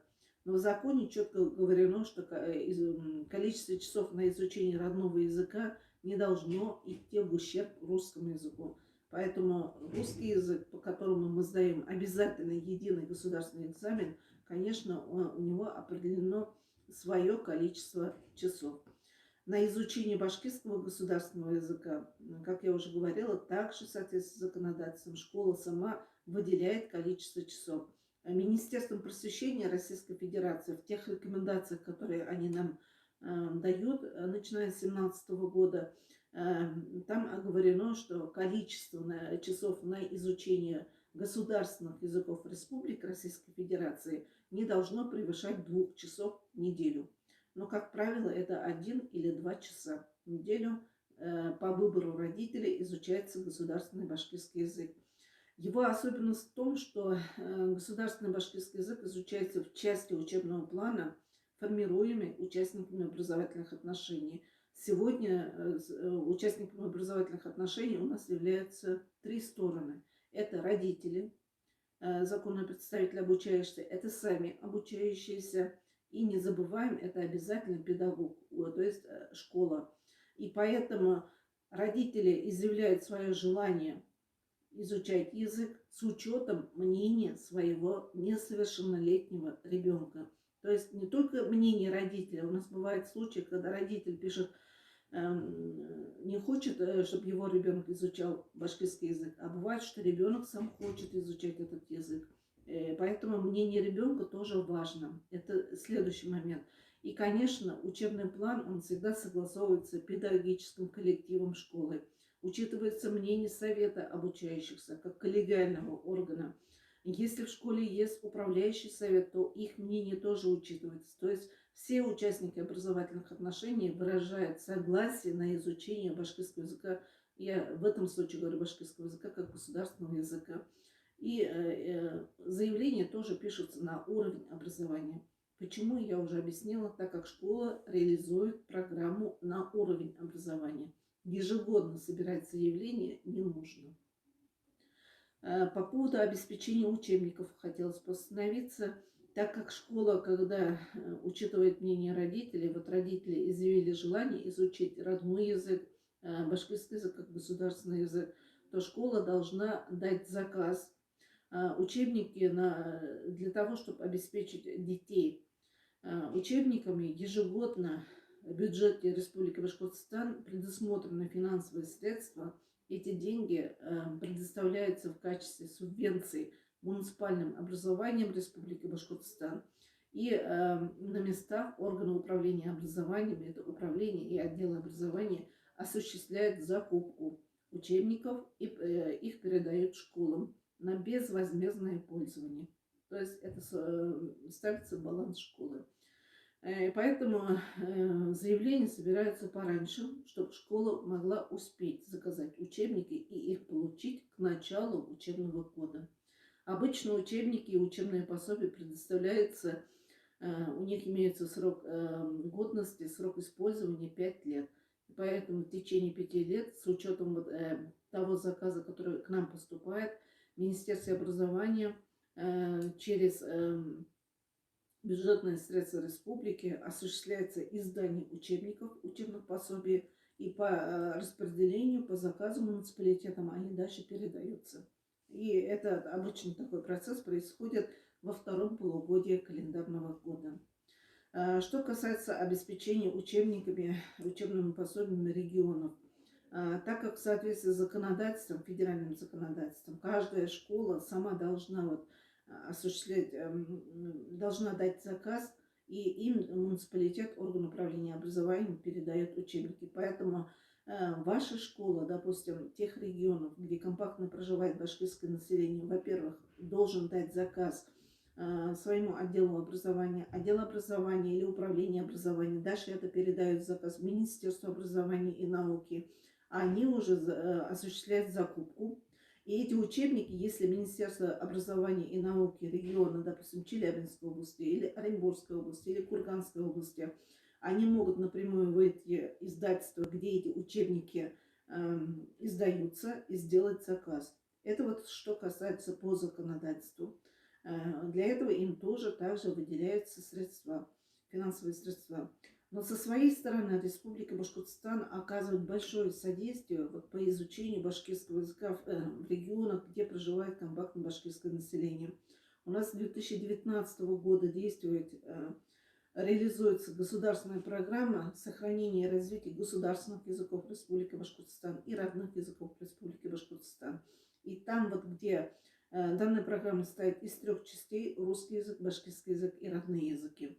И в рамках подпрограммы «Башкирский язык» у нас также предусмотрены финансовые средства на закупку учебников и учебных пособий по башкирскому языку и по башкирской литературе, которые осуществляет Министерство образования Республики Башкортостан. И если регионы нам дают заявки или показывают свою потребность, то эти учебники, учебные пособия безвозмездно передаются школам наших регионов. И я хочу сказать, что в течение 2019 года, в течение 2020 года, 2 года мы передачу осуществляли, и многие школы получили учебники, учебные пособия по башкирскому языку и по башкирской литературе на безвозмездной основе. То есть со своей стороны государство, Республика Башкортостан оказывает большую поддержку лишь бы было желание изучить и сохранить свой родной язык.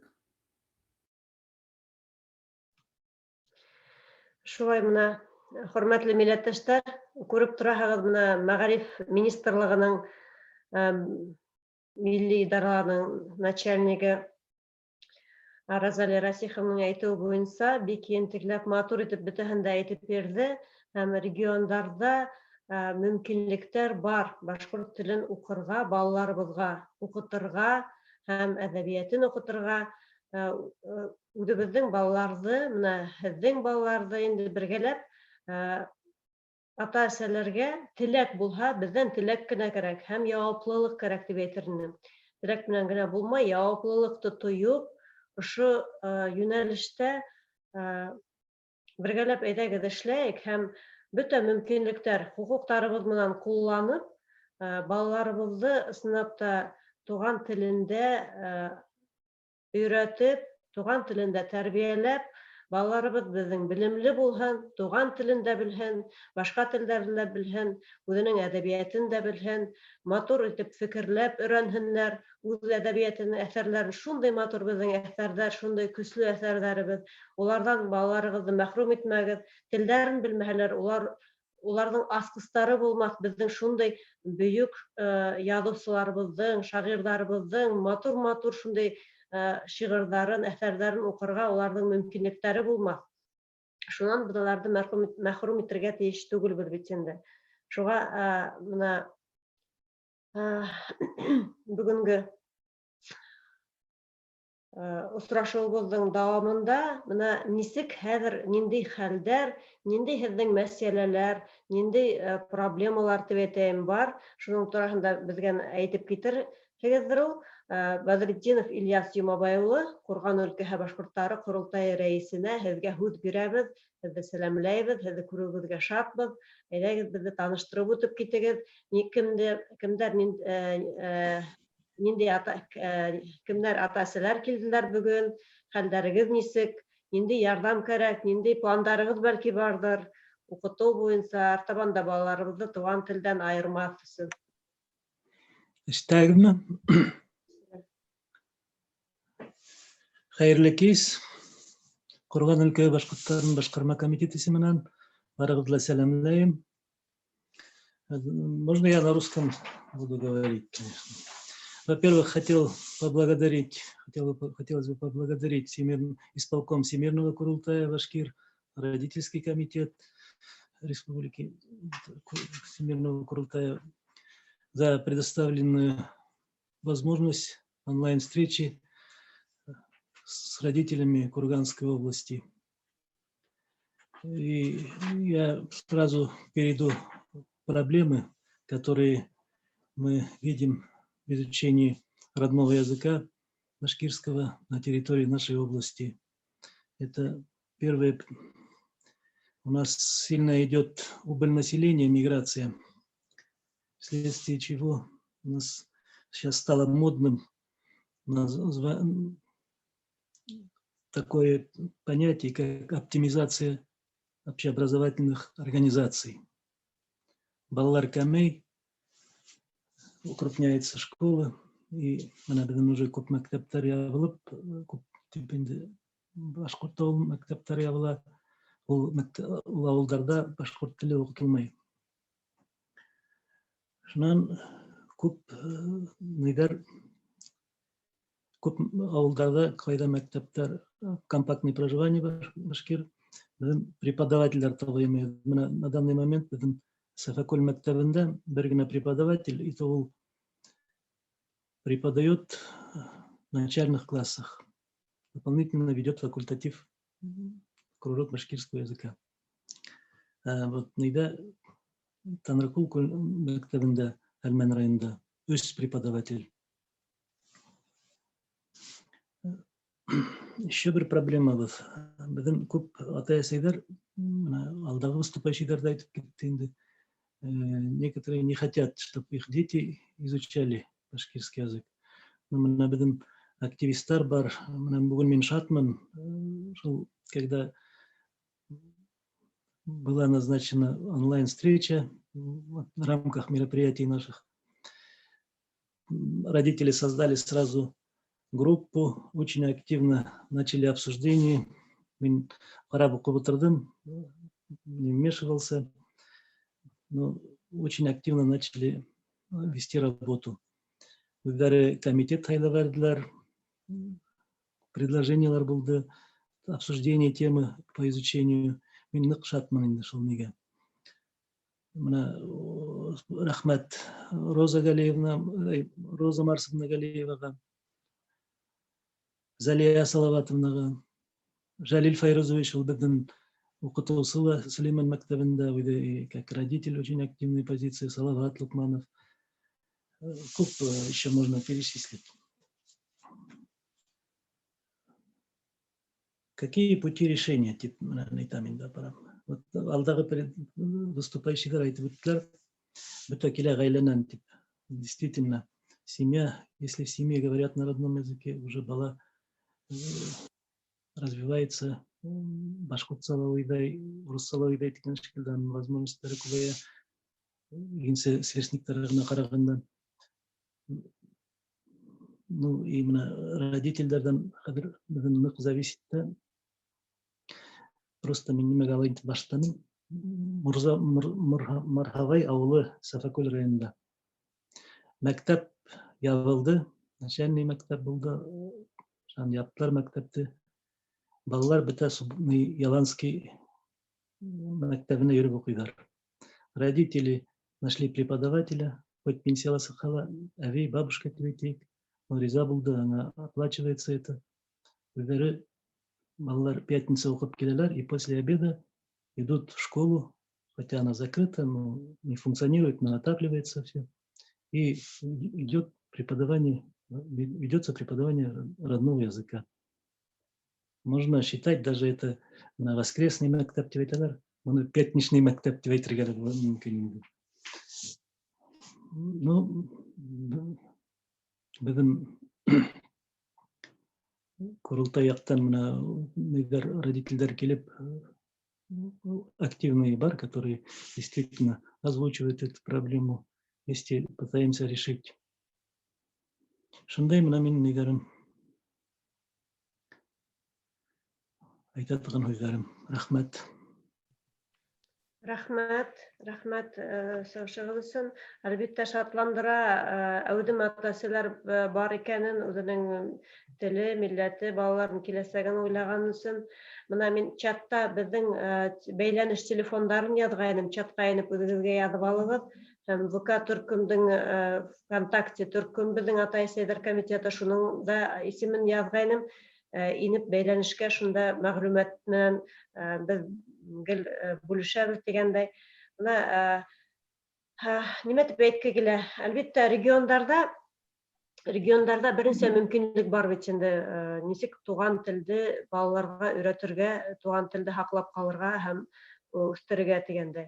Беренчеһе ул бер мөмкинлек, ул булган мәктәпләрдә ниндәйдер түңәрәктәр булдыру, әйме, башкорт теленнән түңәрәктәр. Мына хәдә әйткәнегез бит инде. Яланский авылда тинегедәйме? Унда ул түңәрәк һәмәк барамы һезнең? Улар мәктәп Мархавай мәктәбендә. Мархавай мәктәбендә. Улар түңәрәк һәмәкме? Или нисек или дәрес тегеп юма тинегез бит инде. Дәрестән һуң килеп балалар укый буламы? Дәрестән һуң килеп мәктәптә укыйлар. Факультатив амагында, ну дәрес полный, можно әйтергә дәрес. Нисә бала, нисә баланда? 12 бала укый. Улар бөтәһеләр нигә Яланский мәктәпкә йөреп укыйлар, родители вот заботились об этом, чтобы их дети знали язык и приняли вот такие меры. Түңәрәк һәмәк. Я факультатив, я түңәрәк һәмәк. Бер усул дигәндәй регионнарда мына я түңәрәк иң алда башларга мөмкин башкорт телен, тарихын, мәктәп эргәһендә, культура центрлар эргәһендә түңәрәк һәмәк оештырырга, я факультатив һәмәк неурочка. Но без инде тагын бер мөмкинлекте күз алдында тотабыз һәм шуның буенча һезгә кайда бар мөмкинлектер, ниндәй авылда, ниндәй мәктәптәрдә, әгәр дә 12-13 бала мына берничә яшьтәре якынрак булган балалар шулай булһа, мәктәптә, һәрбер мәктәптә, Рәсәй Федерацияның һәрбер төбәгендә, әйтәгәндә, мәктәптең программаһына моны әле әйтеп китте бит инде Розалия Расиховна, Минобрның белгесе. Ул туган тел дигән предмет бар. Туган тел һәм әдәбият. Обязательный предмет в каждом учебном плане. Шул туган телде уны мутлак укыта торган предмет. Шул туган телде һәрберһе үзе-үзенекен һайларга мөмкинлеге бар. Гомумән менә күпләп яшәгән безнең милләттәшләр яшәгән авылларда, ердә шул балалар баксаһында дип әйтмәйм, әнидә инде мәктәптәрдә дип әйтәбез инде, балалар баксаһында һунан тукталып үтербез. Именно туган тел предметын һәм әдәбиятын үзегезнең телегезде һайлаган. Унда һезнең бармы ниләр? Менә шундый кем бәлки ата-әсәләр беләлер, бәйләнешкә хәзер миңа сыгып әйтерләр дигәндәй бүлешерһегез.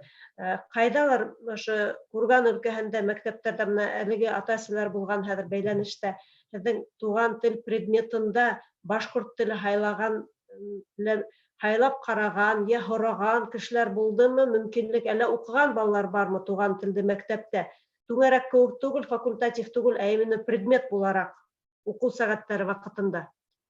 Шундай һорау ата-әсәләр һеҙгә кемегеҙ бәйләнешкә сығып әйтер мәғлүмәт?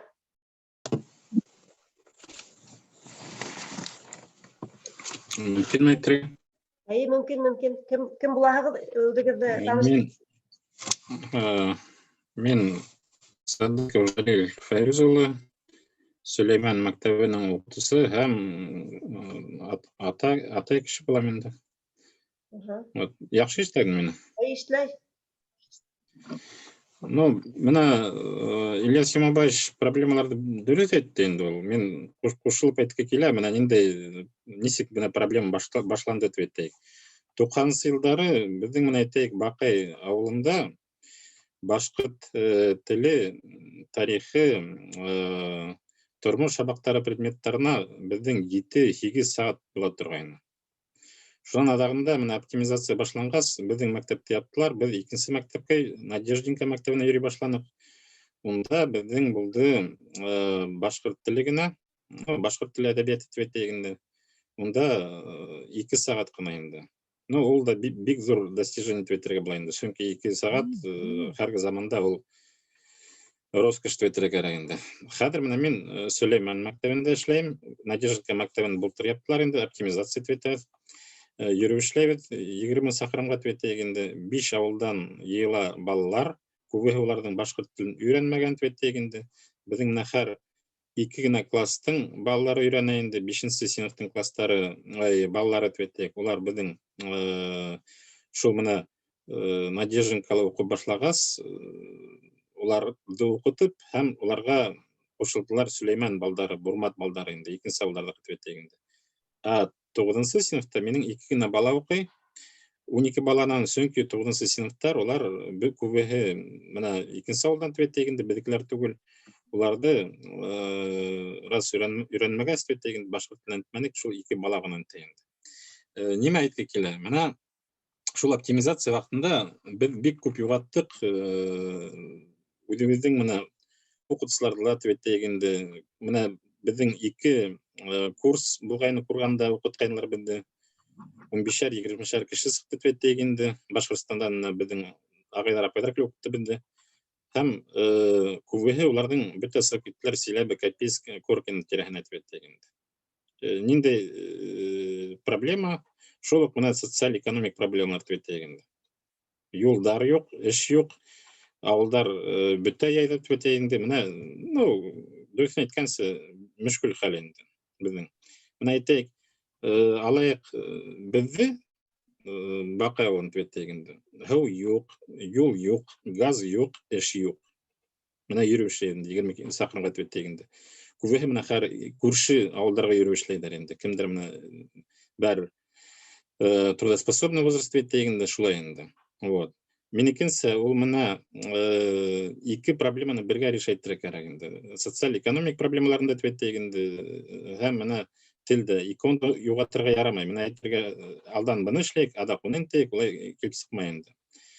Тагы нимә әйткә килә инде. Безнең күбенсе родительләр, ата-әсәләр улар инертный төбәттәк инде. Мына күтәрелеп китүгә бик авыр. Уларга былай төбәтсәләр дә ул ярай шулай ярап төбәттер инде. Былай төбәтсәң дә икенче төрдән әйтергә мөмкин инде. Шуңа күрә менә уларга бәрбер менә бер әйтәйек пастор дигән һәм кеше кирәк инде. Ул менә уларды этәреп, йөрүтеп төбәттәк инде. Алып йөрергә тиеш. Алып йөрергә тиеш. Машеш. Нимәме? Итәргез көз кирәк, итәргез кеше кирәк. Айе. Ну, нирәк инде, пассионарный кешеләр кирәк инде, чтобы менә бәрбер кыбырдатып йөрергә бөтәһен дә инде. Вот. Шуңа күрә, ну, бәрбер минекенсе ул системный эш булырга тиеш. Әгәр дә без менә бер ердә булай итәйек, икенче ердә улай итәйек, система булмаһа эш бармай, минекенсе шулай инде. Вот. Уны менә әйтәм дә, күп безнең закондар да бар инде, әйтәйек, төрле менә утырыштар да бар төбәттәк инде. Күбенсе менә килеп сыкмай әйтәйек, менә Сафакүл мәктәбен алайык, әйме? Ничә ел буе зур авыл, ну, онда төрле милләттәр төбәттәк инде, урыслар, башкортлар, татарлар инде. Ну, ничә ел буе онда менә әйтәйек, шул зур авылга бер укытучы таба алмыйлар инде. Шулай бит? Шулай. Ни өчен дисәң, элек менә мин уйлыйм, бер яктан ярдәм булды, менә Башкортстанда нинди төбәттәк инде. Выпускниктар менә 70-нче, 80-нче, 90-нчы елларда ул кирәк булды инде. Но бәр менә килеп распределениемен эшләй торганнар инде. Хәргә заманда ундай нәмә безнең юк. Менә кемдер укып беткән, безгә әйтәләр, әйдә үдегезлекләрне җибәрегез, безгә укырга инде. Улар баралар, кайтуды белмәй инде. Ну, Өфөлә әйтәйек, үдегез аңдайда инде. Өфөнең тормышын яки менә Бакай тормышын төбәттәк инде, әйме? Ул кире кайтмый ул күбенсе. Кала торып кала инде. Менә шулай. Минең әдрәк менә әйтә торган һүзем булган инде. Зәлфәрүз, андарына. Үтегездән бит мәктәбегездә шул Сафакүл мәктәбендә мәсәлән башкорт милләтле шул ердә төпләнгән укытучылар бар. Шул башлангыч укытучысы булсын ул, я история укытучысы булһынмы бит. Хәзер шул төрле мөмкинлектәр бар. Ул онлайнда башка телдән курслар үткәрергә мөмкин, чөнки бюро безнең төрле возможностьлар бирә бит инде. Үтегездән шунда төпләнеп яшәп яткан укытучысы менән генә бу проблеманы эшләп була дип әйтергә мөмкин. Әлбәттә яшьләргә. Ну, Сафакүлдә аңданым. Сафакүлдә әгәр дә әйтсәк, Сафакүлдә менә хәзер әйтәк тарих укытучысы. Тарих укытучысы бел яңышмаһам килде Татарстандан Сафакүлгә инде. Татарстандан земский укытучысы программаһы буенча килгән инде. Менә шулай. Вот. Мөмкиндер белән укытырга инде. Менә Сафакүлдә безнең бик шәп кенә Тәслима Гарифяновна бар инде. Ул менә хәрбидә тыңлап утыра инде. Салам Тәслимәгә. Вот. Ну, минекенсе онда проблема нимәле? Ата-әсәләр онда менә ишеткән бар, кайһылары каршы төшә инде. Класстар төрле төбәттәк инде. Төрле. Мин директор монда һөйләштем, аны Марта Кузнецова Наталья Владимировна һөйләшкән бар инде. Мен әйтәм, башка телен көтмәгән инде. Ну, безнең это не из-за того, что мы не желаем, того, что не потребляет миңа инде. Вот. Ну, минекенсе бәрі тәрәге кәрәк инде. Менә әгәр дә безнең родительләр бар, машиндай теләгән төбәттәк инде. Түңәрәк түгел, асыгаттарда кертергә кирәк. Закон бар, бөтә бар, кертергә кирәк. Әйтәйме, ата-әсәләргә, укытучыларга мына ошондайрак бер күренеште аңлатып китәһем килә инде. Бар Гумилевтың гипотеза түгел, баягы Гумилевтың язуы буенча пассионарий, 10% пассионарий. Шул мына 10 әсәнең араһына, 10 ата-әсәнең араһында 2-3 әүдәм килеп сыка, калгандарында үзенчә арттарынан ылыктырып алып китә ала. Шулай ук мына һеҙҙең ауылдарда мына бернисә ата-әсә бер-береһе менән аңлап, бер-береһенең фекерҙәрен әйҙәләһә, бер-береһе менән һөйләшеп, әйҙә шулай итәйек, әйҙә былай итәйек дип, нисектер һөйләшеп, бергә ултырып, дуға тип әйткәндә лә буланы инде. Нисектер мына единую цель, когда выработают, анда килеп сығырға мөмкин. Сөнки мына бит үзебезнең тәҗрибәннән әйтә алабыз. 17-нче елда, 18-нче елда бит ошо курултайда, ошо тирәлә берничә ата-әсә ултырып, шулай итәргә кирәк, булай итәргә кирәк, әйдә ошондай максат куйдык, әйдә бундай максат куяк дип. Шул максаттарның күбеһе бит куйдык, әмма төрле яктан, бездән генә түгел, төрле яктан шул максаттарга кешеләр ирешә башлана. Яраша башлана ул максаттарга. Без гаджеттарды эшләй белһәйне дип, уларга килеп сыкты. Мәктәптәрдә китаптар етмәйне, китаптарды эшләтергә кирәк. Аны Минобрда эшләтеп, бастырып та сыгарып куйды. Ана нимә әйтәм, совместная вот эта цель, когда ставится, она исполняется. Шуга шундайрак ата-әсәләр бер-бере менән берләшеп, ошатып ултырып, нисектер сараларды үткәрһәләр, мына ул теләктәр мына тормышка аша, мына алдарга бирмәстәр инде минең белән бергә йөргәндәр, мына Рәйсә Абдрахмановна, Айгөл Анваровна, кызлар мына эргәлә, мына шулайрак күзәтүләр бар, шундый тәкъдим итәргә. Әлбәттә, менә мин килешәм, әлбәттә, Җәлил Файруз ул менән да ысынапта социаль икътисад проблемалар, мәсьәләләр бүгенге көндә авыл ерендә, тем более әйтәгәндә бик көчле һәм менә республиканың аерым торган сәфәтгә бигрәк тә кыенрактыр инде. Һәм менә тел буенча без шундый тел мәсьәләһен күтәрәбез, әмма тулыһынча килешәм, бөтәһен бергә эшләргә кирәк. Целостности системе дигәне оннан да килешәм. Һәм менә хәзерге көндә шул ук вакытта әйтергә кирәк, менә Эльвира Митонова әйтте бит инде.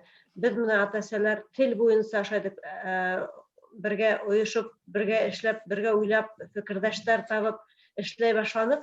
Шулай ук мөмкин ата-әсәләр берләшеп, менә авылда бит инде шул кайтаһы юл юк нимә, шул хорауларда хәзер заманаһы шулай, без талаптар куймаенча, хаттар язмаенча, нитмәенчә, под лежачий камень вода не течет дигән һәмак. Ул безнең мәсьәләләрдә берәү дә килеп һорап, эшләп китмәй бит инде. Шуңа сынапта үзебезнең ошо мәсьәләләрнең хәл итүе күбенчә үзебезнең кулда, теләктә, һәм мин уйлыйм, әгәр дә һезнең яктан ынтылыш булһа, бергәләп шулай итеп эшләргә.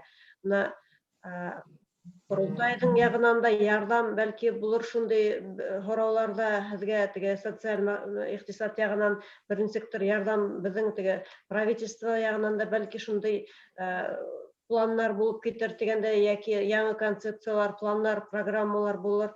Инде үзебезнең һорауга килгәндә, менә ата-әсәләрнең эше буенча, ул да бит инде бик мөһим, чөнки без ошо бүгенге сәясәт, бүгенге менә икътисад проблемаларына карамай, балаларыбызны әйтеп үтегез әйттегез, торып булмай, телдән айырып үстерергә булмай. Шуңа әгәр мөмкин булганса, менә туган тел предметлары сынапта булган ердә, бөтә ердә бар бит инде туган телде, башкорт телен укытырга, алында мөмкин төркем менән дә укытырга.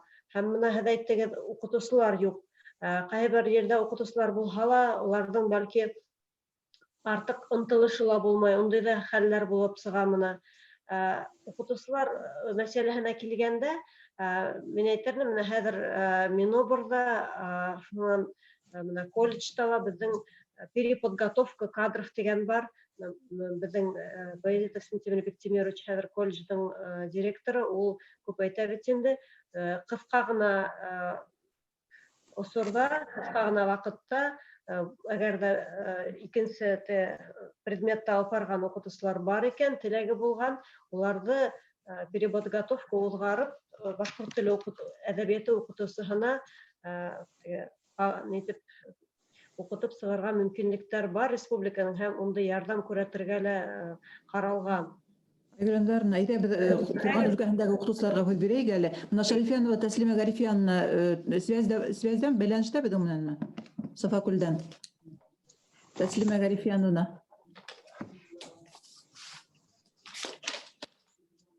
Hörmetli milletdeşler, әйтегез, безнең яктан да һезнең фикерләрегезне ишеткебез килә.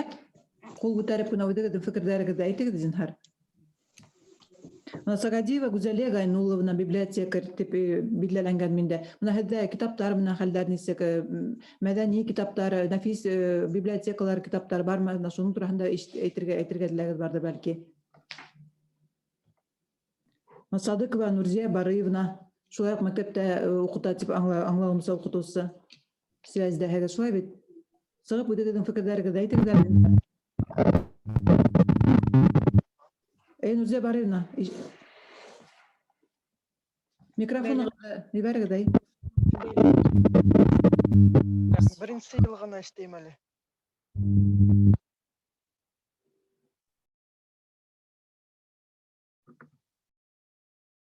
Бәйләнеш насар микән? Тавышы сыкмай.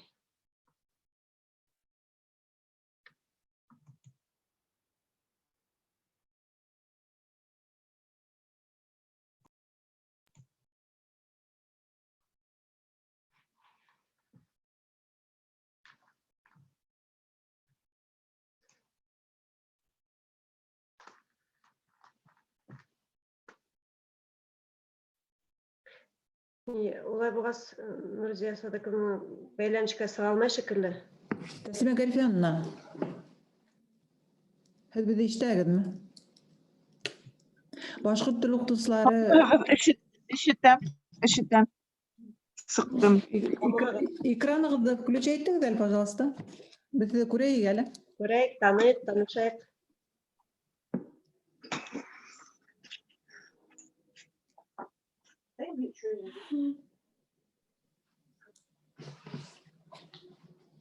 Ишетәбез. Экраныңызды гына асыгыз.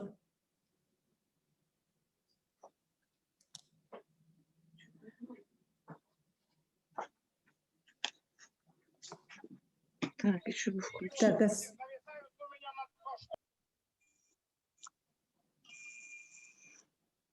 микрофонга гына басырга керек анда. И видео. И видеога, ие. Күрәбез. Күрдек, ие. Һаумыгыз. Тәслимә Гарифовна, мәктәптәге хәлләрегезне һөйләп бирегез, ничегрәк мәктәптә дәресләр бармы? Дәрес түгел, түңәрәк кенә апарам, юмаһына бер мәртәбә генә. Балдардың йөрүе бик охоталар юк дип әйтәм инде. Не хотят. Вакыттары юк балдардың. Ничәнче класстар йөри анда һезгә? Менә минең хәзер үдемнең балдарым 5-сегә барды. Мин шулар белән башлагайым. 2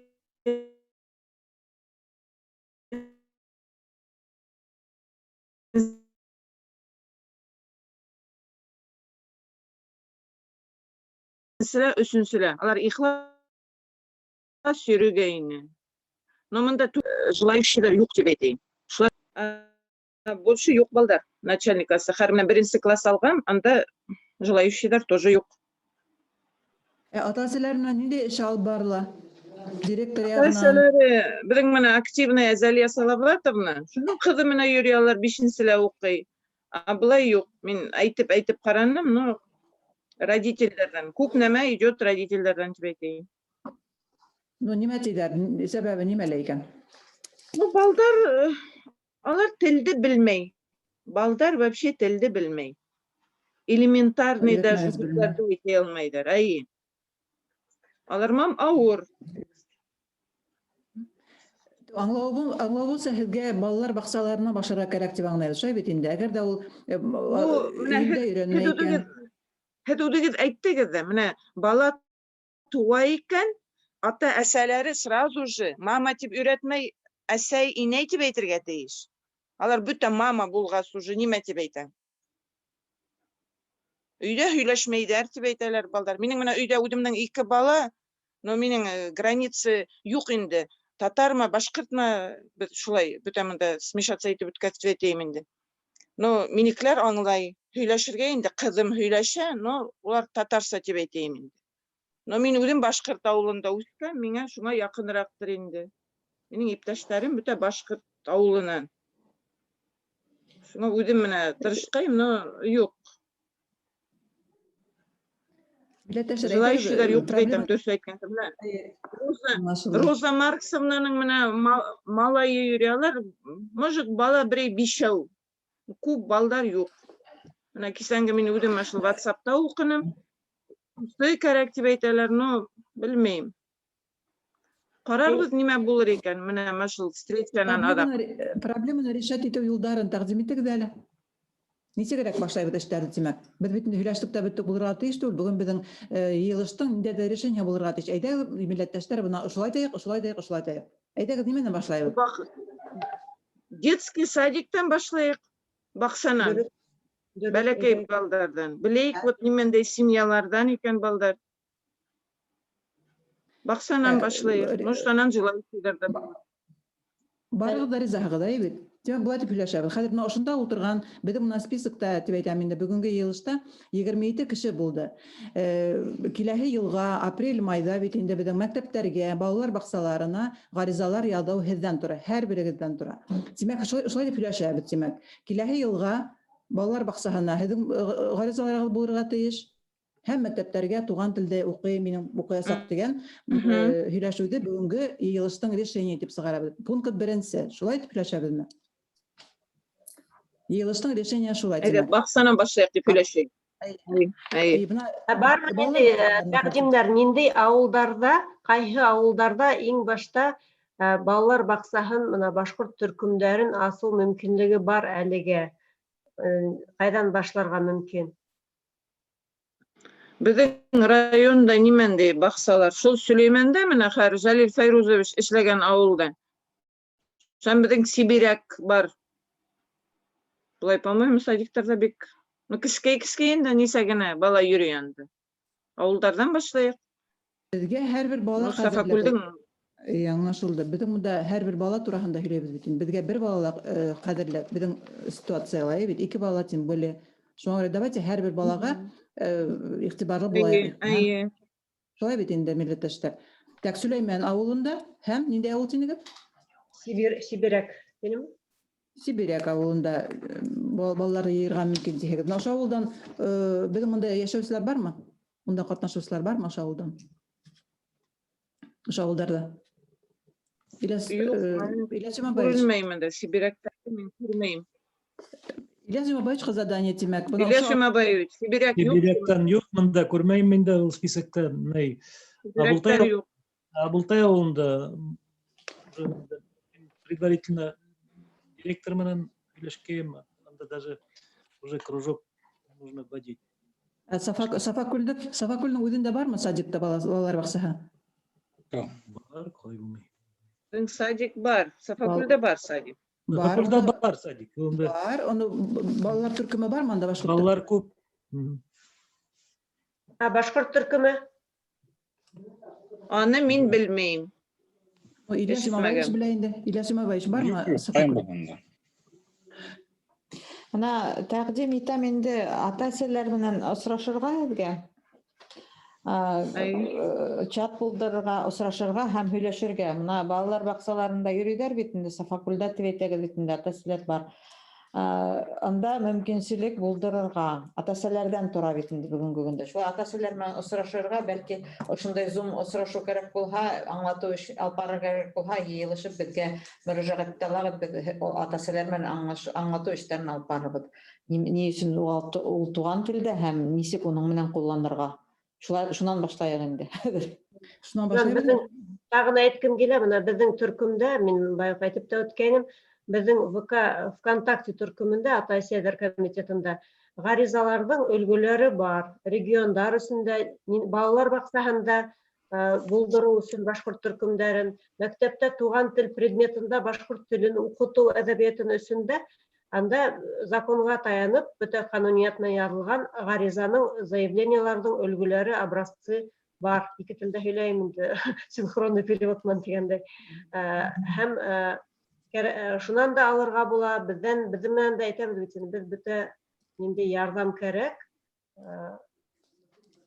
Әзербез күрһәтергә, әмма һезнең яктан менә хәзер әйдәгез, башлап китәйек, ата-әсәләр комиссияһы. Менә ошо әүдем бүген килгән молодец Афарин ата-әсәләренә, бездә бүген катнашкан шул совет мына Курган өлкәһе буенча башкорт ата-әсәләренең безнең комиссияның филиалын булдырып, Курултай эргәһендә ошо эште һеҙ үҙегеҙ эшләһәгеҙ, без ярҙам итәбеҙ инде. Сөнки бынан эште, һеҙҙең эшегеҙҙе, һеҙҙең хәлегеҙҙе генә белеп бөтә булмай.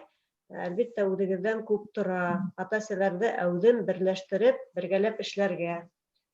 Тимәк, бүгенге безнең йыйылыштың оҙаҡҡа һуҙып ултырыуҙың файдаһы юҡ. Бит, хөрмәтле милләттәштәр, аңлап тораһығыҙ, киске ваҡыт бөтә барыбыҙға ял итергә кәрәк. Тимәк, йомғаҡлап шуны әйтәбеҙ ине. Ильяс Юмабаевич, һеҙгә ярҙамға Ҡоролтайҙың эргәһендә ата-әсәләр комитеты кәрәк. Һәм беҙгә бөгөн ошо йыйылыштың итогы итеп инде, йомғаҡлау итеп, ата-әсәләр комитетының рәйесен һайларға тип, һәм һеҙ кемде тәҡдим итәһегеҙ? Кемде рәйес тип тәҡдим итәбеҙ? Роза Марсовна Галиева. Роза Марсовна Галиевна, беҙ дә уға 3 көн буйына беҙ аның менән бик әүҙем генә эшләнек. Роза Галиевна, һеҙгә һүҙ? Марсовна, Роза Марсовна. Ғәфү итәм. Әйҙәгеҙ әле. Әйтегеҙ һүҙегеҙҙе. Хәйерле кис. Хәйерле кис, хөрмәтле конференциялар ҡатнашыусылар. Мин Галиева Роза Маркс ҡыҙы, район мәҙәниәт үзәгендә фольклор секторы етәксеһе булып эшләйем. Шулай уҡ ансамбль етәксеһе булып эш алып барам. Минең коллективтар төрлө йәш төркөмөндә. 3 табан ансамбльдәге уҡыусыларға 9-10 йәш. Biz башҡорт йырҙарын өйрәнәбеҙ, йырлайбыҙ. Башҡорт халыҡ йырҙарын бөтә Рәсәй конкурсы лауреаты, шулай уҡ гран-при яулаусы халыҡ фестивалендә Нур 2009 йылда Мәскәү ҡалаһында. Миләшкәй ҡатын-ҡыҙ коллективы 2020 йылда халыҡ коллективы исемен яуланы. Тағы әйтәм инде, без халыҡ йырҙарын йырлайбыҙ. Курган өлкәһе башҡорттарының фольклорына өйрәнәбеҙ. Шулай уҡ минең тормош иптәшем менән Наркис менән туған телебеҙҙә йырҙар яҙабыҙ. Туған илебеҙгә, ата-әсәләргә бағышлайбыҙ. 2020 йылда Бөйөк Ватан һуғышына бағышлап ветерандар йырын яҙҙыҡ. Бынан тыш, беҙ ғаилә шәжәрә байрамын ойоштороусылары. Ул байрам бер нисә тапҡыр беҙҙең районда үткәрелде һәм традицияға әйләнде. Наркис менән 4 егет үстерәбеҙ. Аллаға шөкөр. Туған телебеҙҙе насар беләбеҙ. Бәребер тырышабыҙ балдар менән бергә изучать, белергә инде. Оло улыбыҙ Рами Гарипов исемдәге гимназияһы уҡыусыһы. Бергә инде балдар менән төрлө конкурстарда ҡатнашабыҙ. Рәхмәт иғтибарығыҙ өсөн. Роза Марксовна, тимәк, һеҙгә үҙегеҙгә бына рәйес булараҡ бит инде кемдәр бында ҡул күтәрһәгеҙ ҙә була? Кем риза? Роза Марксовнаның кандидатураһын дип әйтәм инде, ҡул күтәрегеҙ.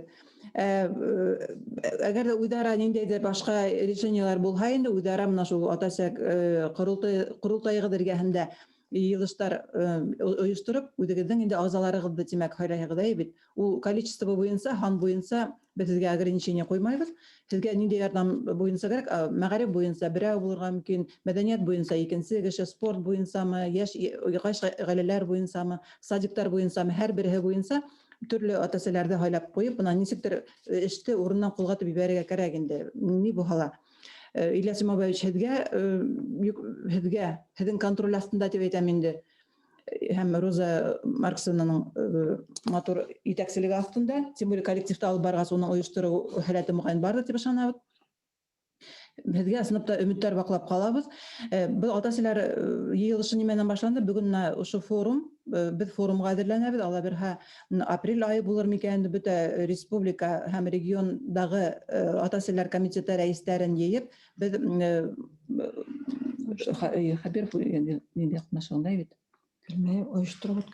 Форум ойоштырырға йыйынабыҙ. Бына шуға тиклем һеҙ ниндәйҙер үҙегеҙҙең өлкәгеҙҙә ыңғай эштәр китереп сығарырға тейешһегеҙ. Тағын бер тапҡыр әйтәм, апрель-май айҙарында беҙҙең иң ҡыҙыу эш бер яҡтан перепись булһа, икенсе яҡтан мәктәптәргә заявлениелар, ғаризалар, туған телде өйрәнеү буйынса ғаризалар яҙыу миҙгеле. Ошо ваҡытҡа тиклем коллегалар, милләттәштәр бик әүҙем генә эш алып барырға кәрәк. Теге ситтә яттыҡ тип, сит бала кеүек кенә меҫкенеп кенә ятмағыҙ, меҫкен булып ҡына, әүҙемерәк булығыҙ.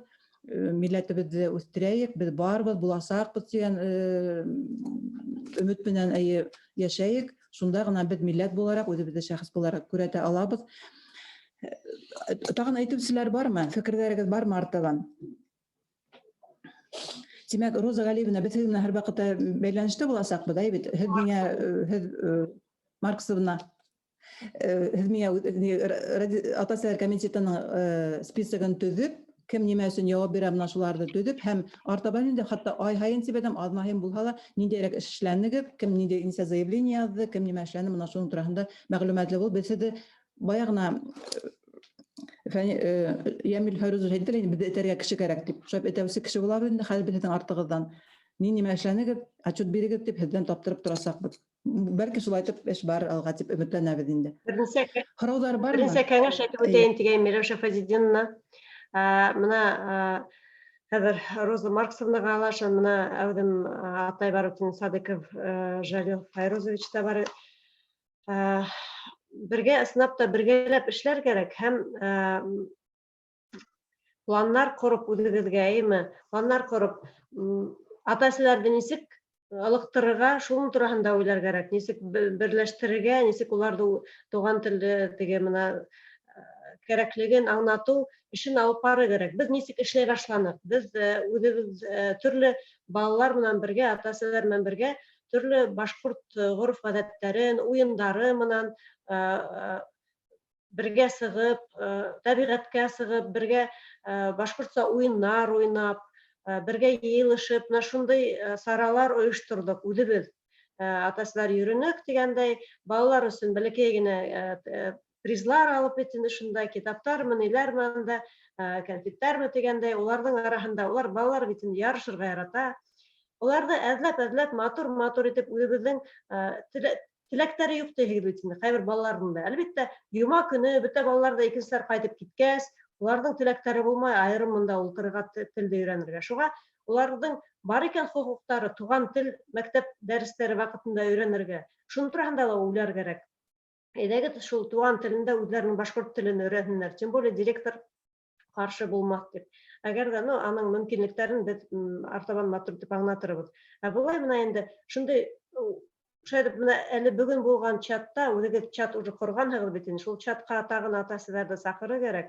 Матур итеп үҙегеҙ саралар уйлағыҙ, балаларығыҙҙы ылыҡтырыр өсөн, балаларығыҙға ла ҡыҙыҡһыныу уятыр өсөн.